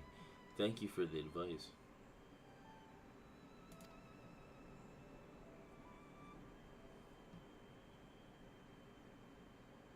But first, we have a saddle to buy. I wanted that success under my belt so I can be sure of my decision. What's next then? We traded our tea leaves for something halfway to the 10,000 pel. No, I think we're close enough now. I say we go straight for the premium MSQ. Bargain away into double the value, huh? I think you can do it. Trust me, I will make this trade work. I admire you, Third Promise. That you're holding your own against such strong competition for the throne is inspiring. Yeah. I am really holding my own against Kona and Zoroja.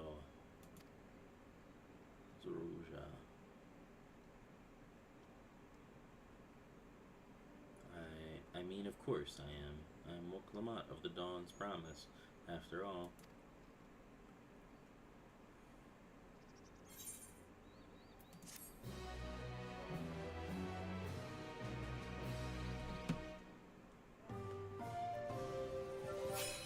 Yeah, net halfway there.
Before we go, let me give you the maid's leaves. I don't need to risk proving Aravel's point.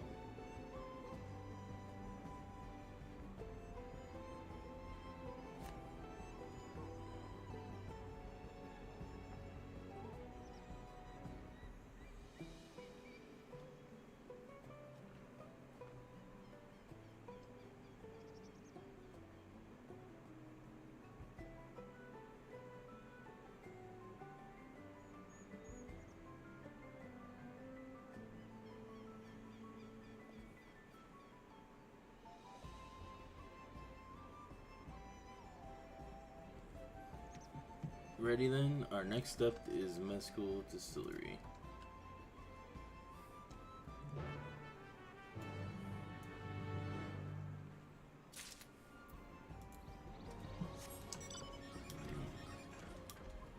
Sure, I can't fly it.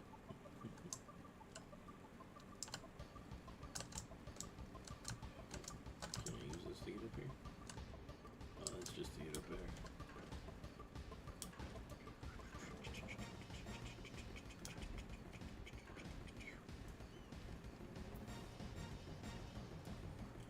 Way down there, so we'll do these fates a while on our way back.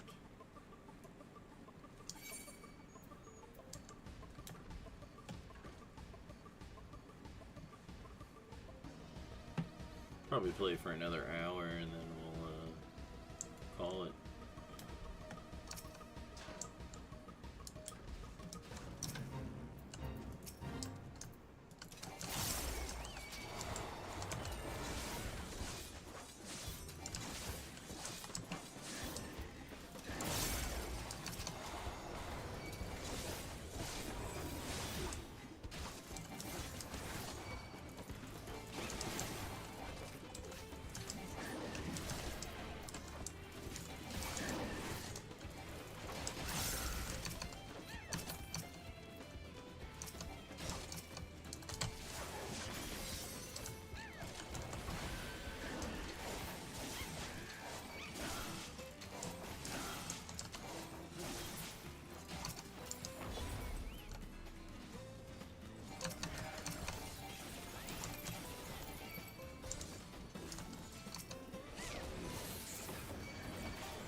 Nice.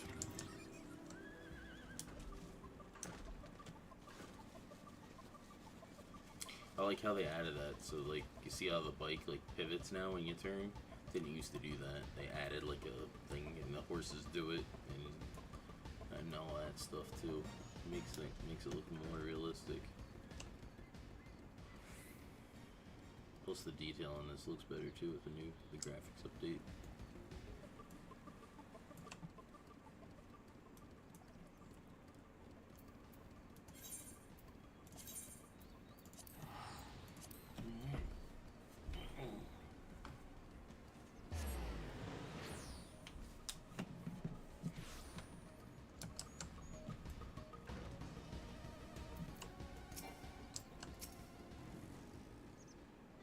Well, want to speak with a man by the name of Gobley. Even among his fellow distillers, he's regarded as the master of the craft. He knows the value of his products, so if we're to convince him to trade for twice what the leaves are worth, we're going to need targeted information. That means asking around and taking in the gossip. If you could talk to people here in the distillery, Andrews, perhaps Woklamot to do the same at the village entrance. Meanwhile, I'll head to the north side and see what I can learn. Sounds good.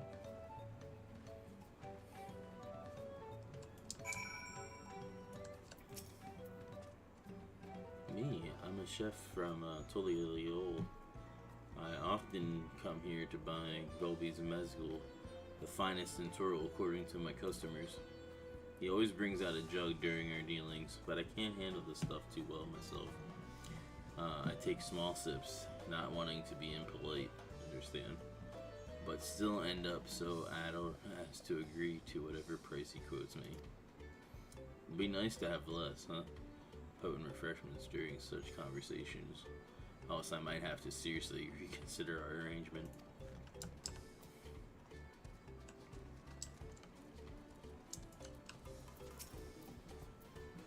There's not much I can say about Gobley, but I can tell you what Gobley's been saying.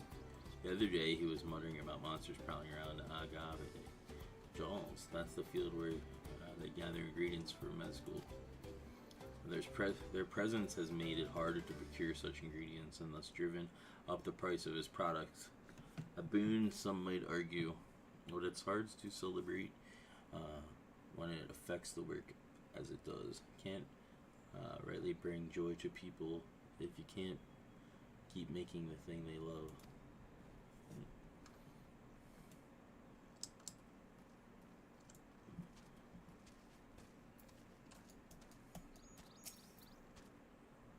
Gobley might be a deft hand at distilling, but he got no sense when it comes to appearances. Rumor has it he's been invited to the palace for business or negotiations. If he presents himself to the court wearing his usual rumpled attire, though, he'll be laughed out of some perch.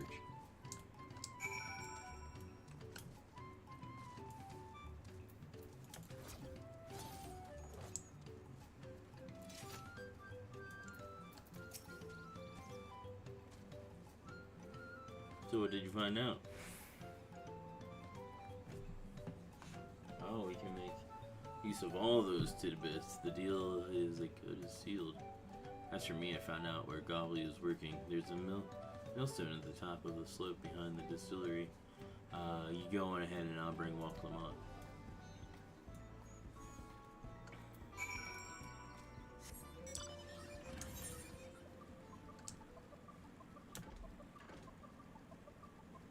Oh, there's a lookout up here. Didn't even notice. How do I get up there?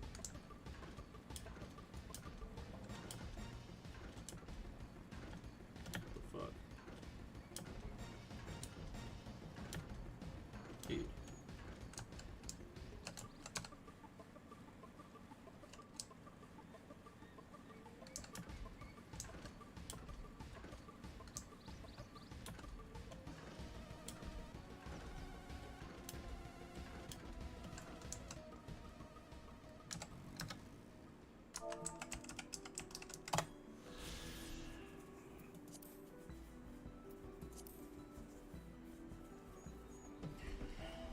that stuff will be easier in these areas once I get flying in them.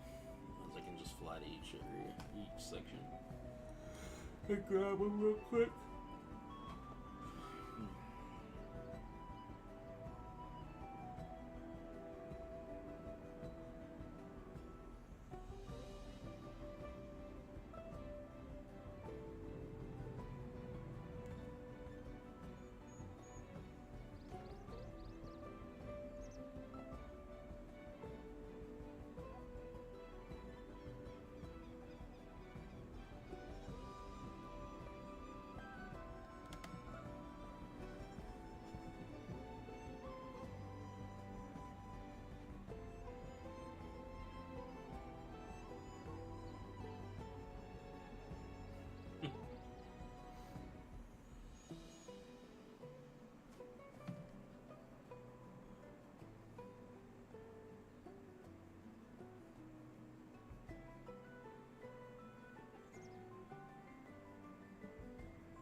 You have business with me, sir? Why don't we talk down below so as not to distract the unpacker from his work? Jeez, I just walked up here.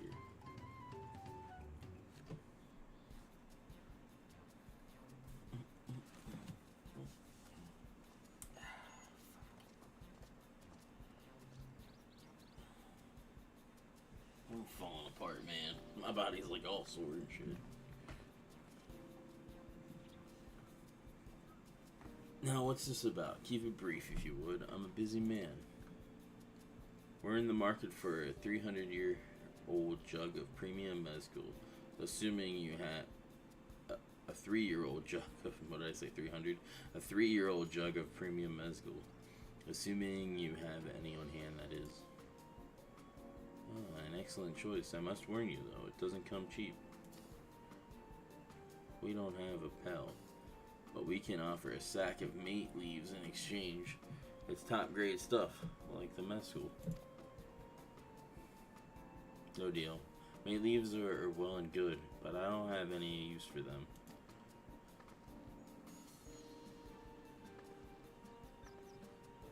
No deal. Just like that? Still, I'd hate to send you away empty-handed. Why don't we sit and chat a while over a cup of mezcal?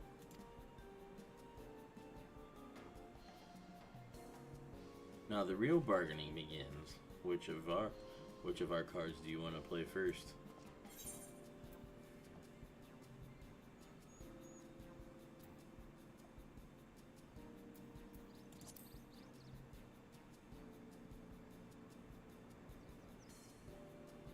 Let's hold on to that one. Need to reconsider our timing.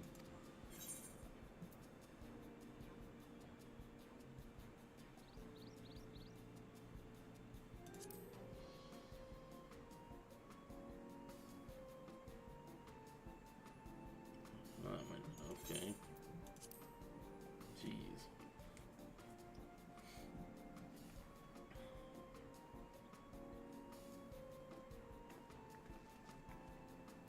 I appreciate your hospitality, but I'm afraid I can't hold my drink. I've heard one of your regular customers, a Hubigo chef, is the same. Seeing as not everyone can enjoy mezcal, I wonder if you might benefit from having our refreshments to offer. Other refreshments to offer. Something like mate tea, for instance, and brewed from the finest leaves, of course. Ah, you're right, absolutely right. I had noticed a growing reluctance on the part of my Hubigo friend, but did not realize I myself was to blame. I must endeavor to be a better host. Still, even with that added value in mind, no sack of leaves is worth the mezcal you're after.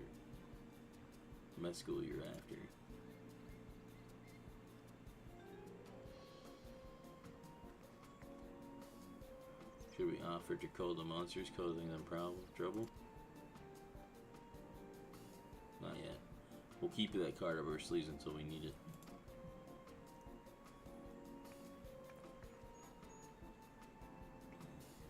As I expect you're aware, the rite of succession is currently taking place. That's why the third promise has graced us with their presence. When the contest is decided, the subsequent accession ceremony and banquet will be the prestigious affair. If your MSQ were to be served there, it would bring your distillery immeasurable fame. Wait, could it be that your rumored invitation to the palace is to discuss that very possibility? As a matter of fact, yes. I must admit, I am still reeling from the abruptness of it all. It would be great honor and opportunity if I can secure the deal. Well, I should think your exceptional MSQ would speak for itself. That said, there's no such thing as being too prepared, and first impressions last. You'll want to be wearing your very best when you walk into Valak Shunsha. It would be such a shame to miss this chance of a lifetime simply for one of proper garments.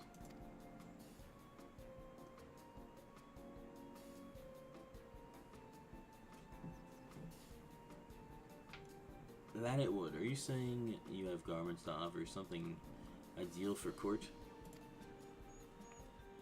We have no garments on hand, I'm afraid, but we can provide you with the next best thing. An introduction to a weaver. His name is Balnock, and his works are highly regarded in Tuliliola.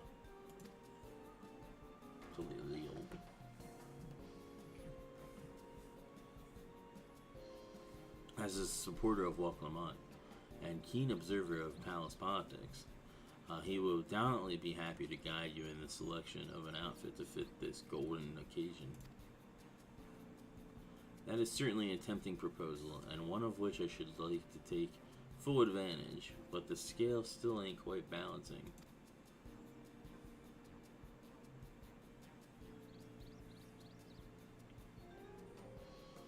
Say, weren't there monsters running amok in Agave Jaws? That's a problem we could easily solve for you. Truly, I would be most grateful for your immediate assistance. I was resigning to hire sellswords to clear them out. Factoring in the saved expenses and an introduction to a trusted weaver, this is shaping up to be a sound bargain, alright. You have a deal. Yes, I knew you'd come around. Give us a moment, and Angelus and I will take care of those prowling nuisances. In the meantime, I'll use the time to pen an introductory letter to Bolnock. The fields you're looking for are just north of Wachanpelo. Be safe.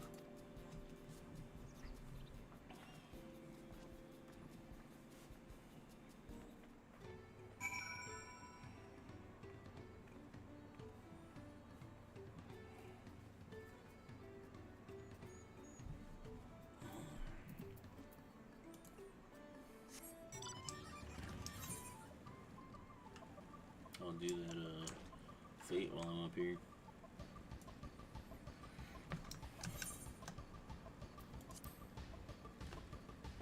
Purple crafted. Okay.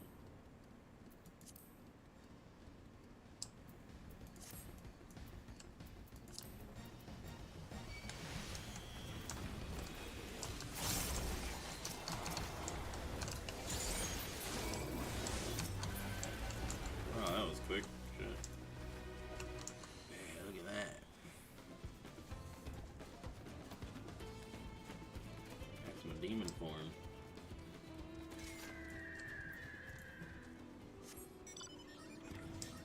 Oh shit, I'm like a demon rider. That looks cool.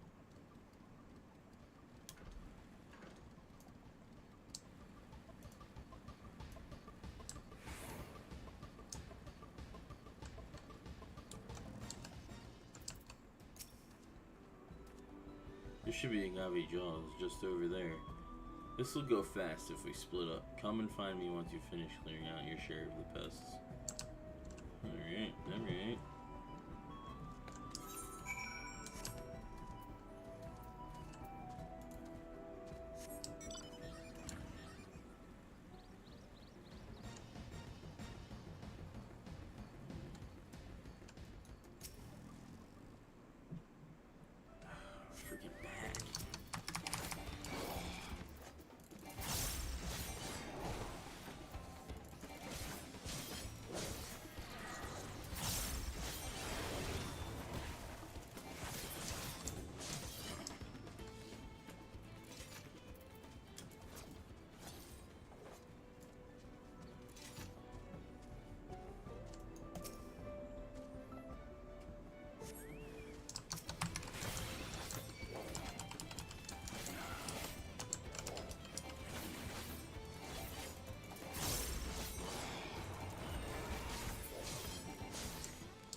Compared to the creatures I hunted with Papa, this was no challenge at all.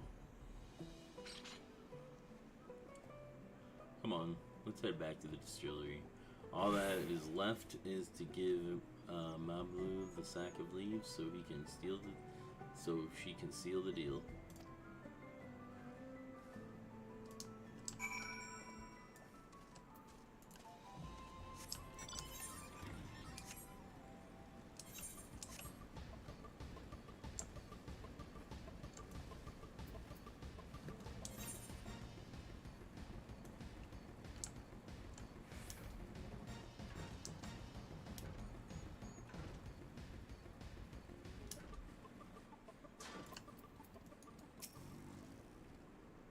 Those monsters were no trouble for you, it seems. Now, if I could just have the sack of leaves.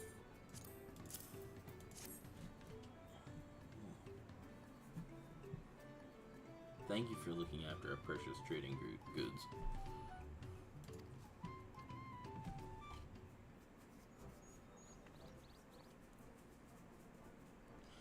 Your monster problem has been resolved. Master Gobbly, here are the Master Gobbly, here are the mate leaves in a written introduction to Ball Knock, as agreed.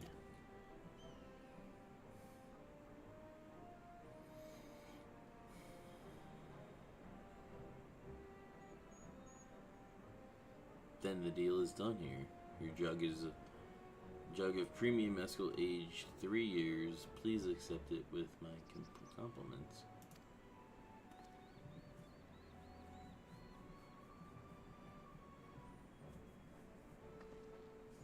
Yes, we finally have the mescal. Great work, especially you, Mablu.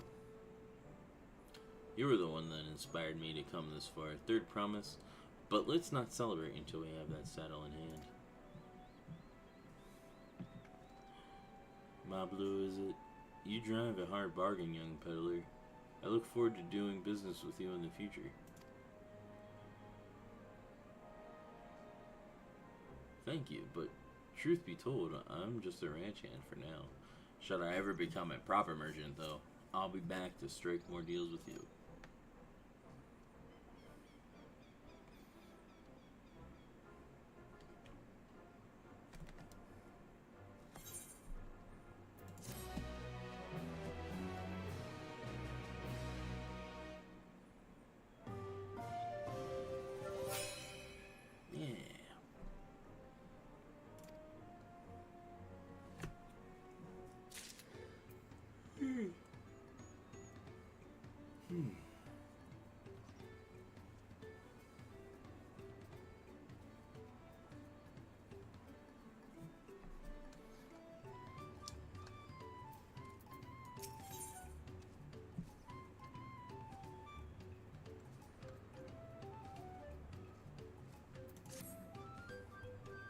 Even at the palace, I don't think I've had 10,000 pel jug of anything before. My hands won't stop shaking here. You'd better hold on to it until we get to this saddle maker.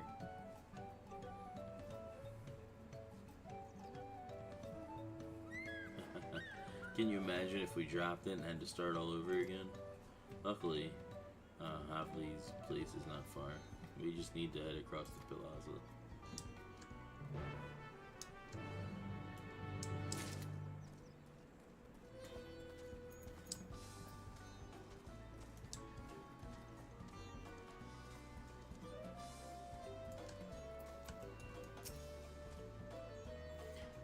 This is it, the trade we've been working towards.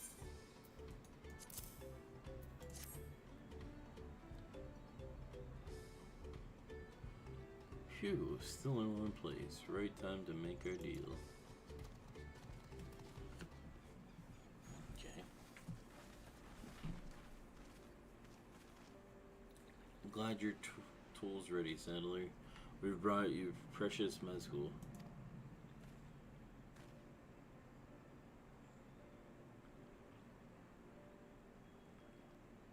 Wait, you actually got your hands on a jug? But you had nothing. A few measly clumps of wool. What, we had was an aspiring trader with a gift for negotiation.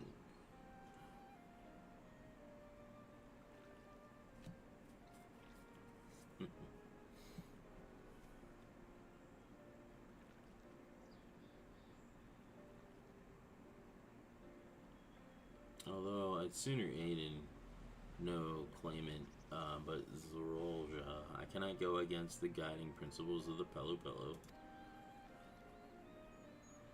The trade is a fair one. I will craft your saddle, third promise.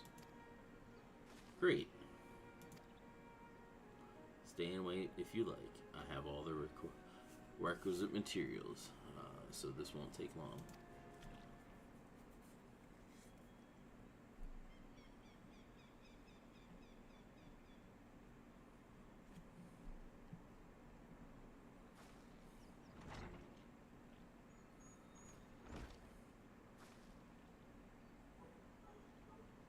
Your commission is ready. Catching a wild alpaca is never a simpler affair, but you have an easier time of it with one of my saddles.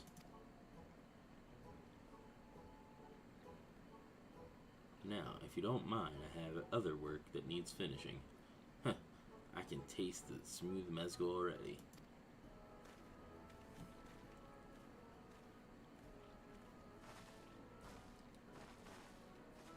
We did it! The saddle is ours!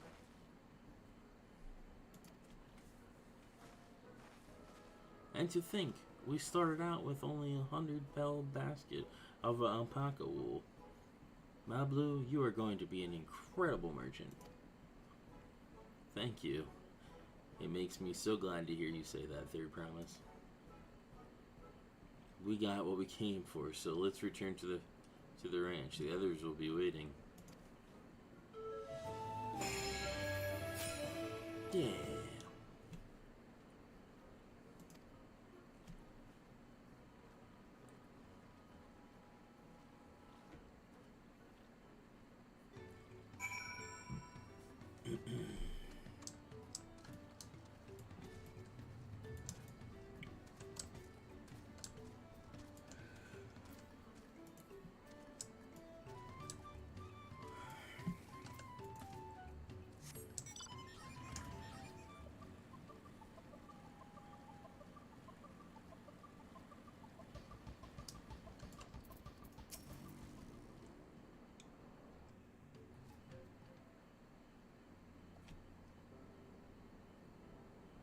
You've acquired the saddle then? Yes, and thanks in no small part to Mablu. Before you rush off to catch an alpaca though, let me teach you how to saddle one. I'll bring out one of our wild-born friends so you can practice.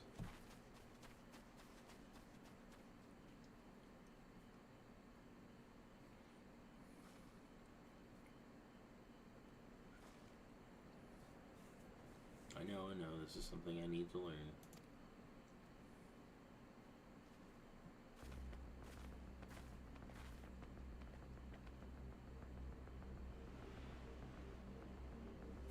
It's so fucking ridiculous.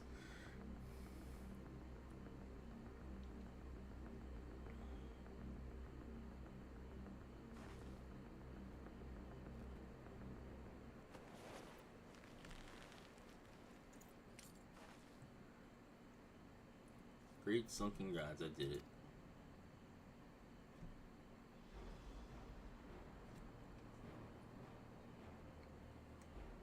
He hardly seemed bothered, much less inclined to spit, as if he was completely accepting of Oclamont's touch. This is because of the singular scent with which the saddle has been coated. Alpacas find it very soothing.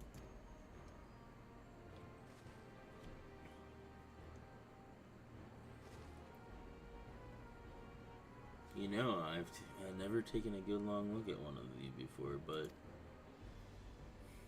you're actually kind of cute. You're only now noticing that?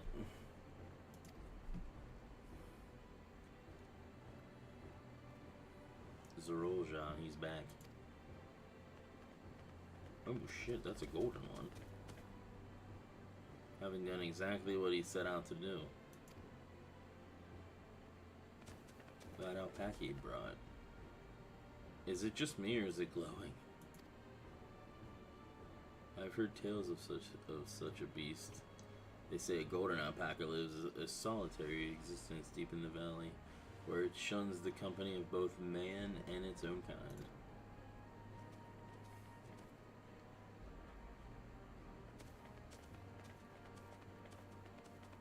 Huh. How did he manage to snare a prize like that? A beast knows its betters. Faced with overwhelming strength, it will yield rather than risk death. An illustration of how greatly the power of the first promise exceeds yours, Waclamat. Strength alone won't win him our father's throne. I'll be the one to find the Golden City, and then Toril can remain at peace. An everlasting desire for peace can only be forged in the fires of war.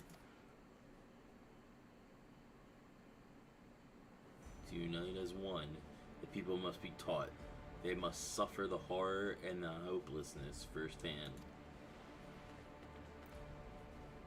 Exhaustion from prolonged conflict, the wages of war, merciless nature. These are what moved the clans to join the founding of Toli Yolal all those years ago. Consider the younger generation of the village since birth. Have they bask in unbroken harmony, and behold, they regard war not as a tragedy, but opportunity. Thus does the resilient son seek to provide education. He offers much needed lessons in the realities of conquest and a renewed appreciation for peacetime.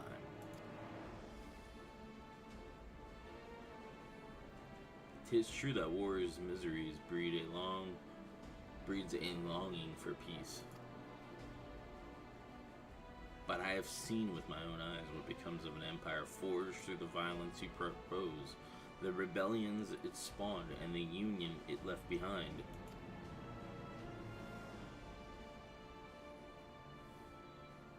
The Garlean Empire was a congregation of simpletons.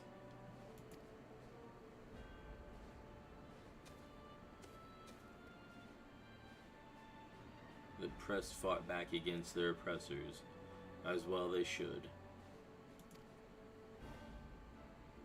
Men are not beasts, only a fool would seek to rule over all with the threat of force alone.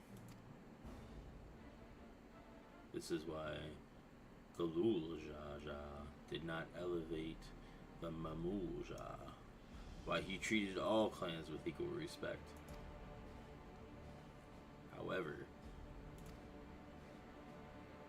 the first promise has his gaze fixed upon more distant horizons. He would unite not only Toliolola, but the star in its entirety. What? Why? I need not explain myself to you.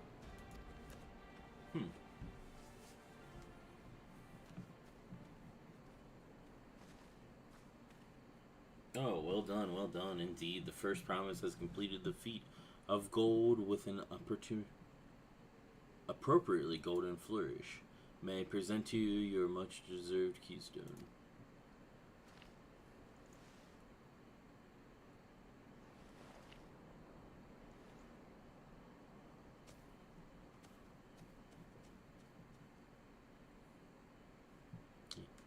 He's always been like that, never sharing his innermost thoughts with me, or even when with Kona.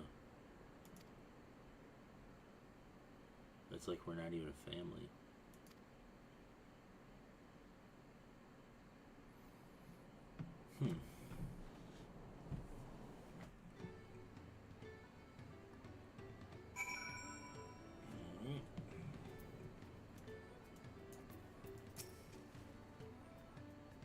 I'll ponder Zoralja and his mysteries later. Right now, I need to think about finishing the feat of gold. I have my saddle. I've practiced how to use it, so lead on to where the wild alpacas roam. The valley of Urnkankana, Kanka, is northwest of here. Come on, everyone. Even if we can't enter ourselves, we can see Woklamant off on her hunt.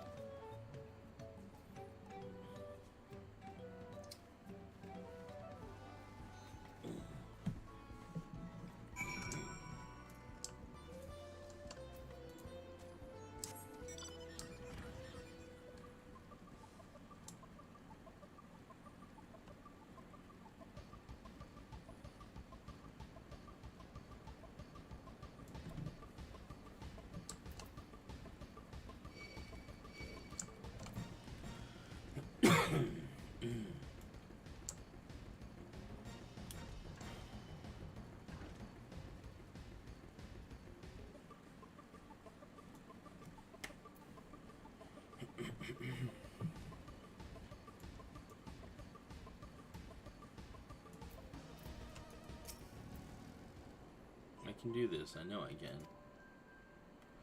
Cheers on Woklamant as she marshals her courage to attempt the harrowing task capturing.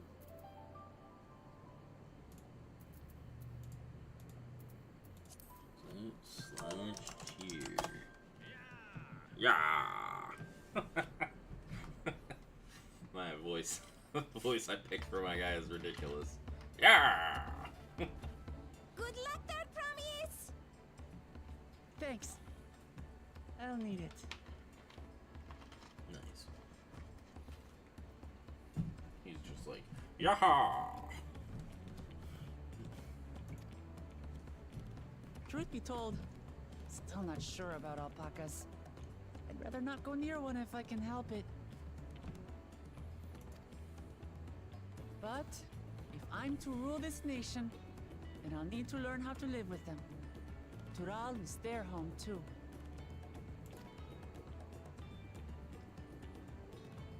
Indeed. Right. I'm off.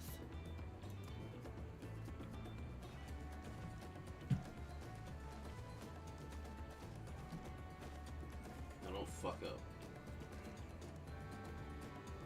So, shall we head back to the ranch, or...? I'm staying here. As will I. Woklamant is alone in this. The least we can do is stand watch and await her return.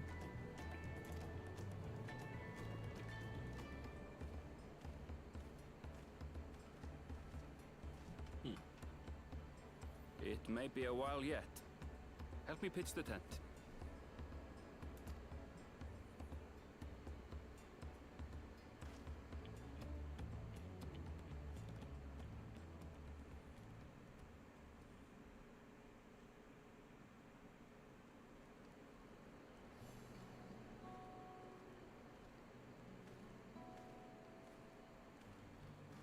Trust a gleaner to come prepared for anything. What's a gleaner?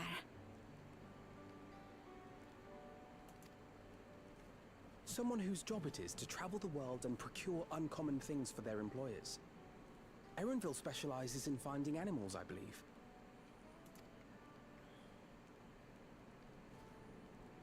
But aren't you a Shaitana from Shak Tural? Why did you cross the salt?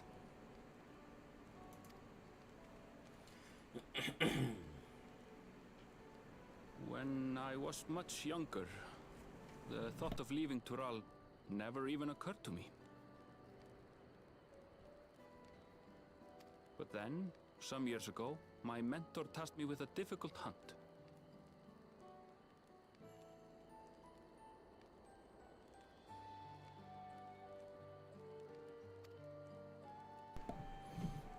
Something I could never find, she said, so long as I clung to the familiar. She suggested that I leave home, leave Tural, and join the Gleaners of Sharlian. As one of their number, I could experience the world, immerse myself in myriad cultures and customs, see the many faces of nature. And once I had learned what is truly important, I would find that which I seek.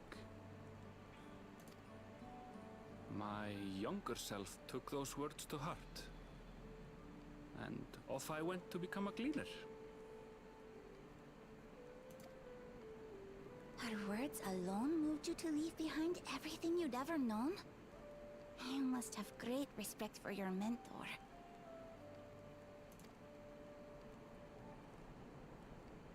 As it happens, cleaner work was much to my liking. And I all but forgot why I had pursued it in the first place. Yet, events conspired to put me back on the trail I'd abandoned. Wait, are you saying you were tasked with finding the City of Gold? I was. And though my hunt is now entangled with the right of succession, I mean to see it through. Well then, I understand completely. We all have our reasons for seeking the Golden City. Which is all the more reason for us to work together. Just so.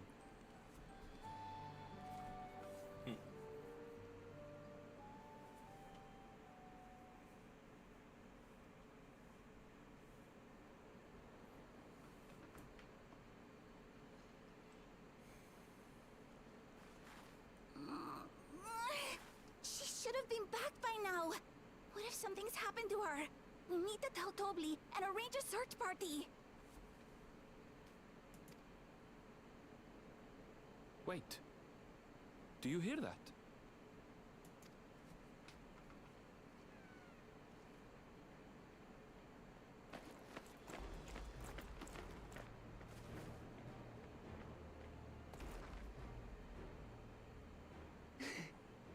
I did it.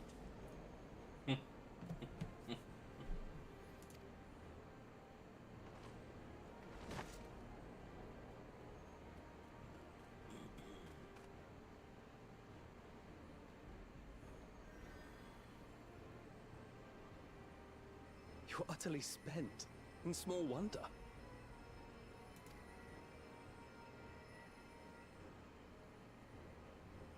Well done, Third Promise. The ranch isn't going anywhere. Take a rest in the tent.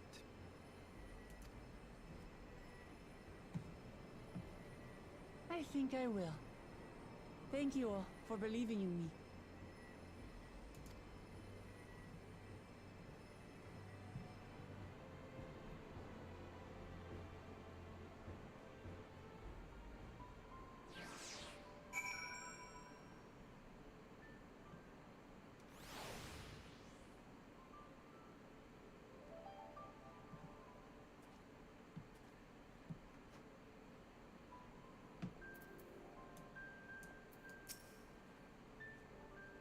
I'm so relieved the Third Promise came back to us safely. And the alpaca she chained is a healthy looking beast. Surely this will be enough to satisfy the feat of gold.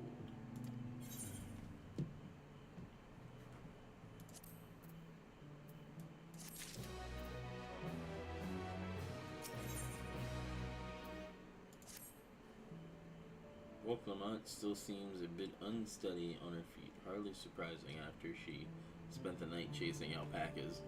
You know what will melt away fatigue like magic, though? Mott tea. Or meat tea. I'll run to the ranch and get a pot brewing. That way you can take your time, and the tea will be ready when you arrive.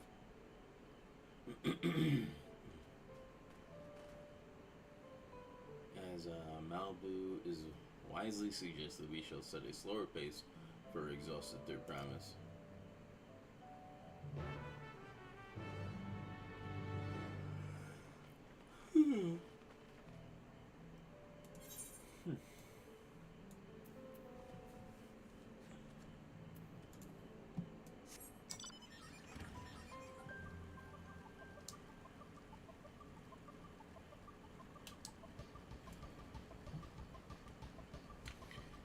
go down here, we'll turn this in, and then we'll call it.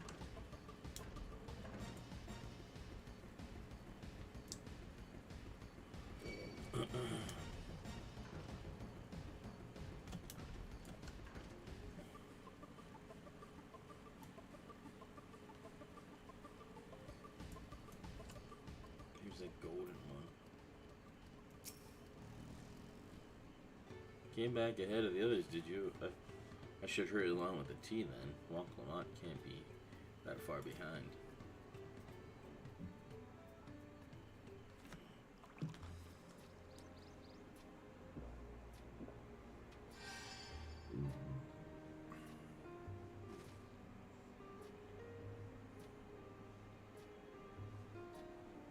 Oh, that tea really is magical. I feel better already.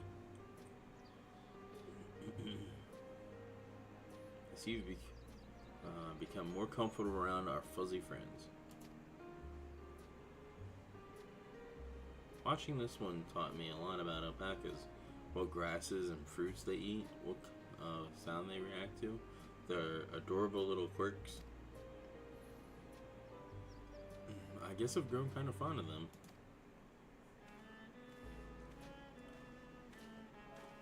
Welcome back, Third Promise. Accomplished the feat of gold, have you?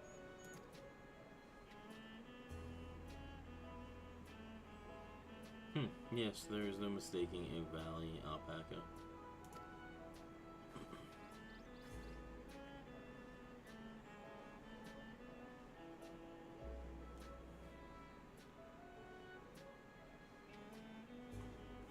I commend you on your success. Well done.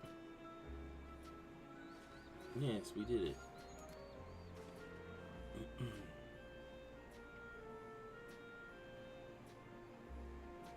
Although I can't find a shiny one like...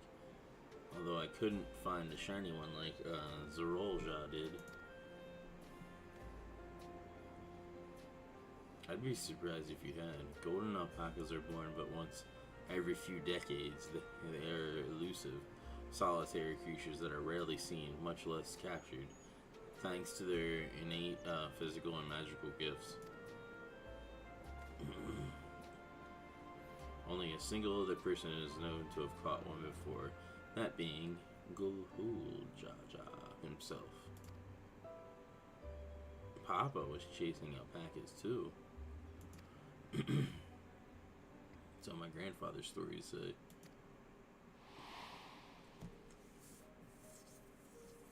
It was before the founding of Tulia Yolol, in a time when the mountain giants, the Yakhoi, held our people in thrall.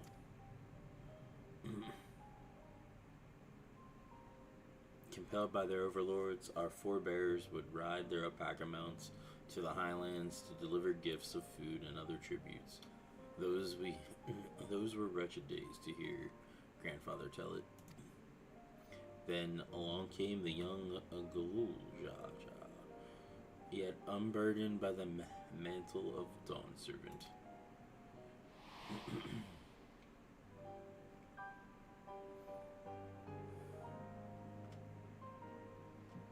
Our people were amazed by his imposing two-headed figure equal to the Yakoya in stature, and puzzled by his entourage of mismatched companions. Some trembled in fear, believing a new conqueror had come.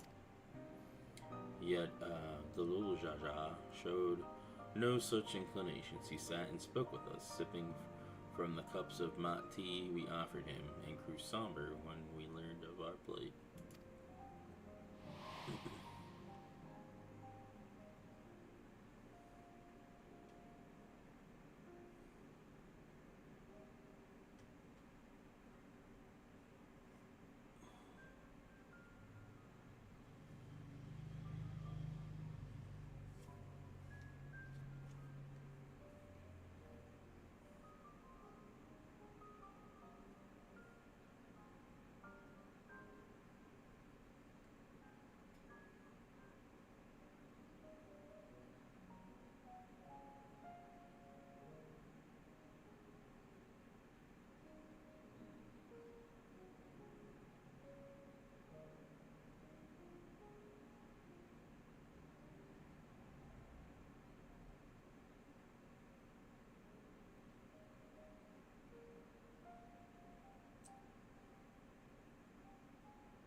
None could have anticipated what their visitors decided to do next. Galuljaja ascended the cliff to face the giants and freed the Pelo Pelo from the Yakuya subjugation. He then turned an aspiring eye upon our riders and proposed we take to the road to peddle our beverages. The suggestion seemed obvious for one who traveled as he did, intent on fostering amity between clans.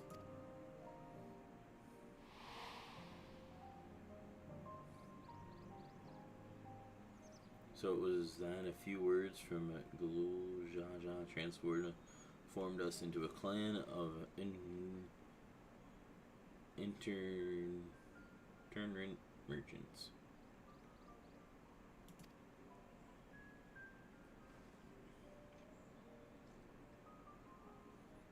I've never heard the bond Papa forged with the Pelo Pelo spoken of in that way before. The saga is not so detailed.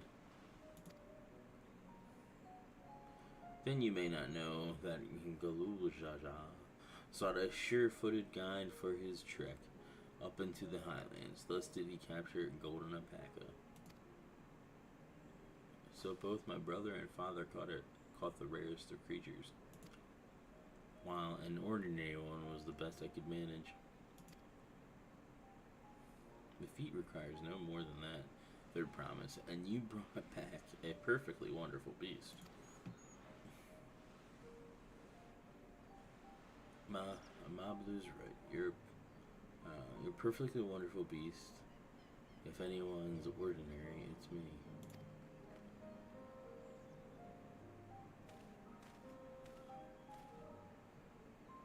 Not only did you accomplish the feat of gold, you also made many trades and brought joy to many people in true Pelo Pelo fashion. I sorely doubt your sibling could have achieved the same result. You should be proud of the accomplishment which earns you your keystone.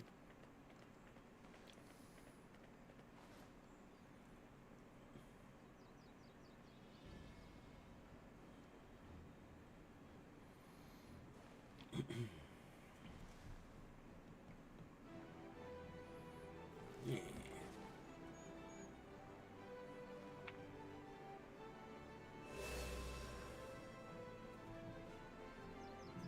Five more to go.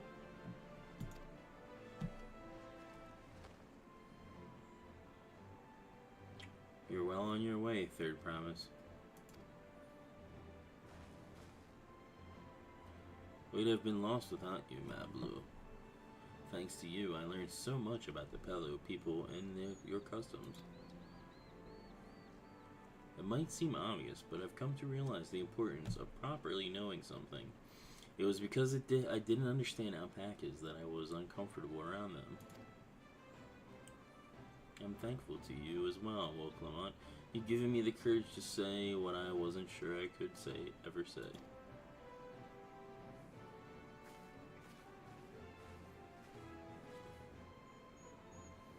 Doubly, I want to leave the ranch and become a merchant. I appreciate everything you've done for me, and I have loved every moment caring for the alpacas. But this is something I need to do. I need to walk my own path and make my own trades.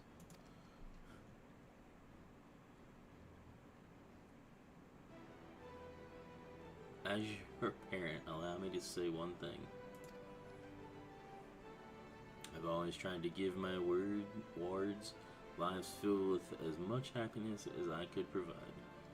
Yet never once have I wanted that to be the only happiness you knew.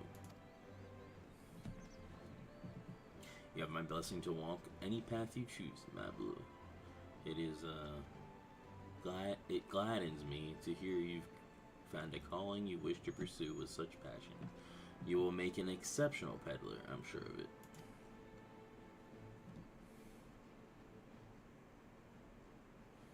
Thank you, Doubly. What did I tell you, Mablu?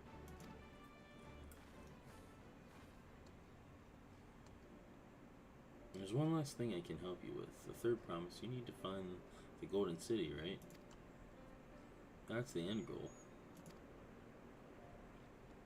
I suggest you talk to Yokwoi.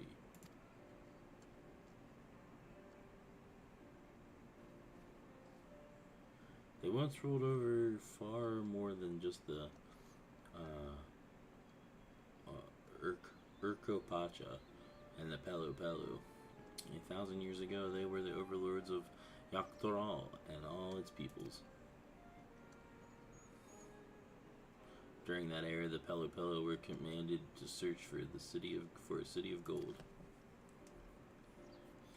They scoured every corner of the continent, but never found any trace of that fabled place. But if they didn't find anything, what could the Yakhoi have to tell us? They may not have found it, but the fact that they thought to look for it at all makes me curious. Perhaps there's a value in delving into how the legend originated.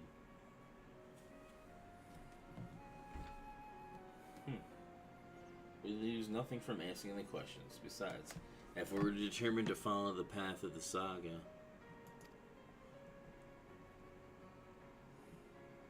we'll be visiting the giants eventually.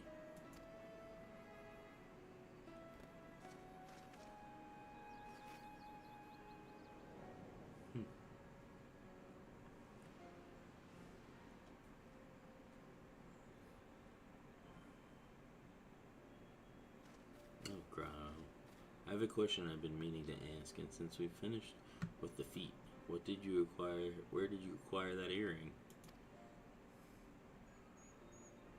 My earring? Do you recognize it? Yes. Pieces just like it first became fashion in Yoktoral about 20 years ago. Since then, it's become common to wear one as a charm for safe travel. 20 years ago, right about the time my grandfather made his journey yet, the Dawn Servant implied the earring was connected to the Golden City in some way.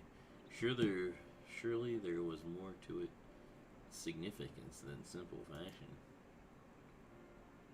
If you want to know how it first came to be crafted, I could try to find out, seeing as it's a regular seller for many merchants. I'm curious to learn about it myself. I would appreciate that very much, thank you. Jumping feet first into the peddler's business, huh, Blue?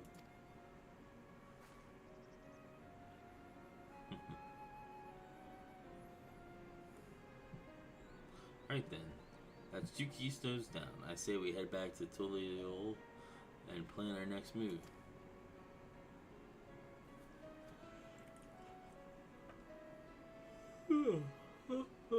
Excuse me. Farewell for now, and thanks for all your help. I will become Dawn Servant, so make sure you set aside your best MSQ for the occasion.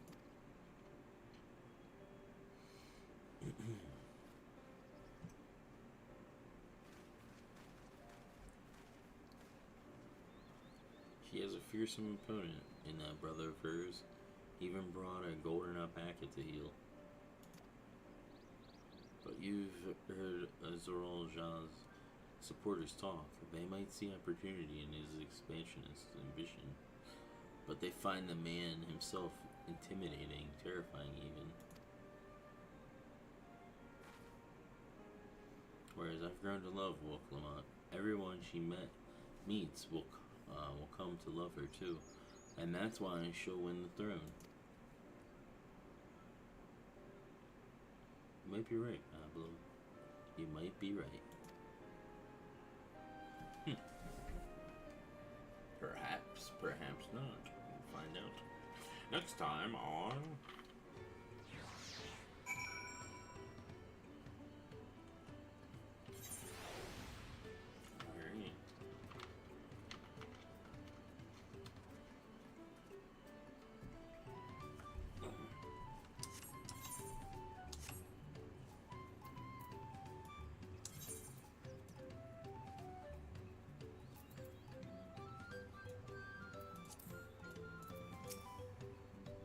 feels good to have the feet of gold safely under our belts.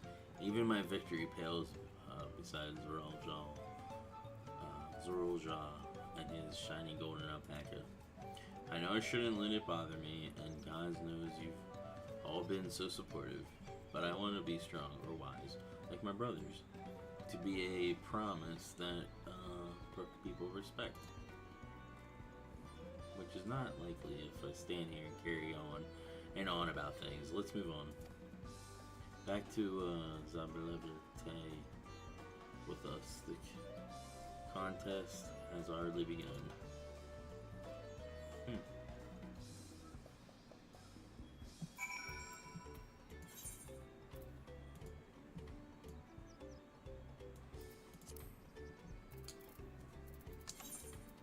Alright, that gives me those things to do. Alright. We will do those next time. I want to thank anybody that was lurking over on Twitter or on X or on YouTube or Rumble. Thank you very much. We had 19, I think, at the most people concurrently on everything watching. So much appreciated, and we will talk to y'all on the next one.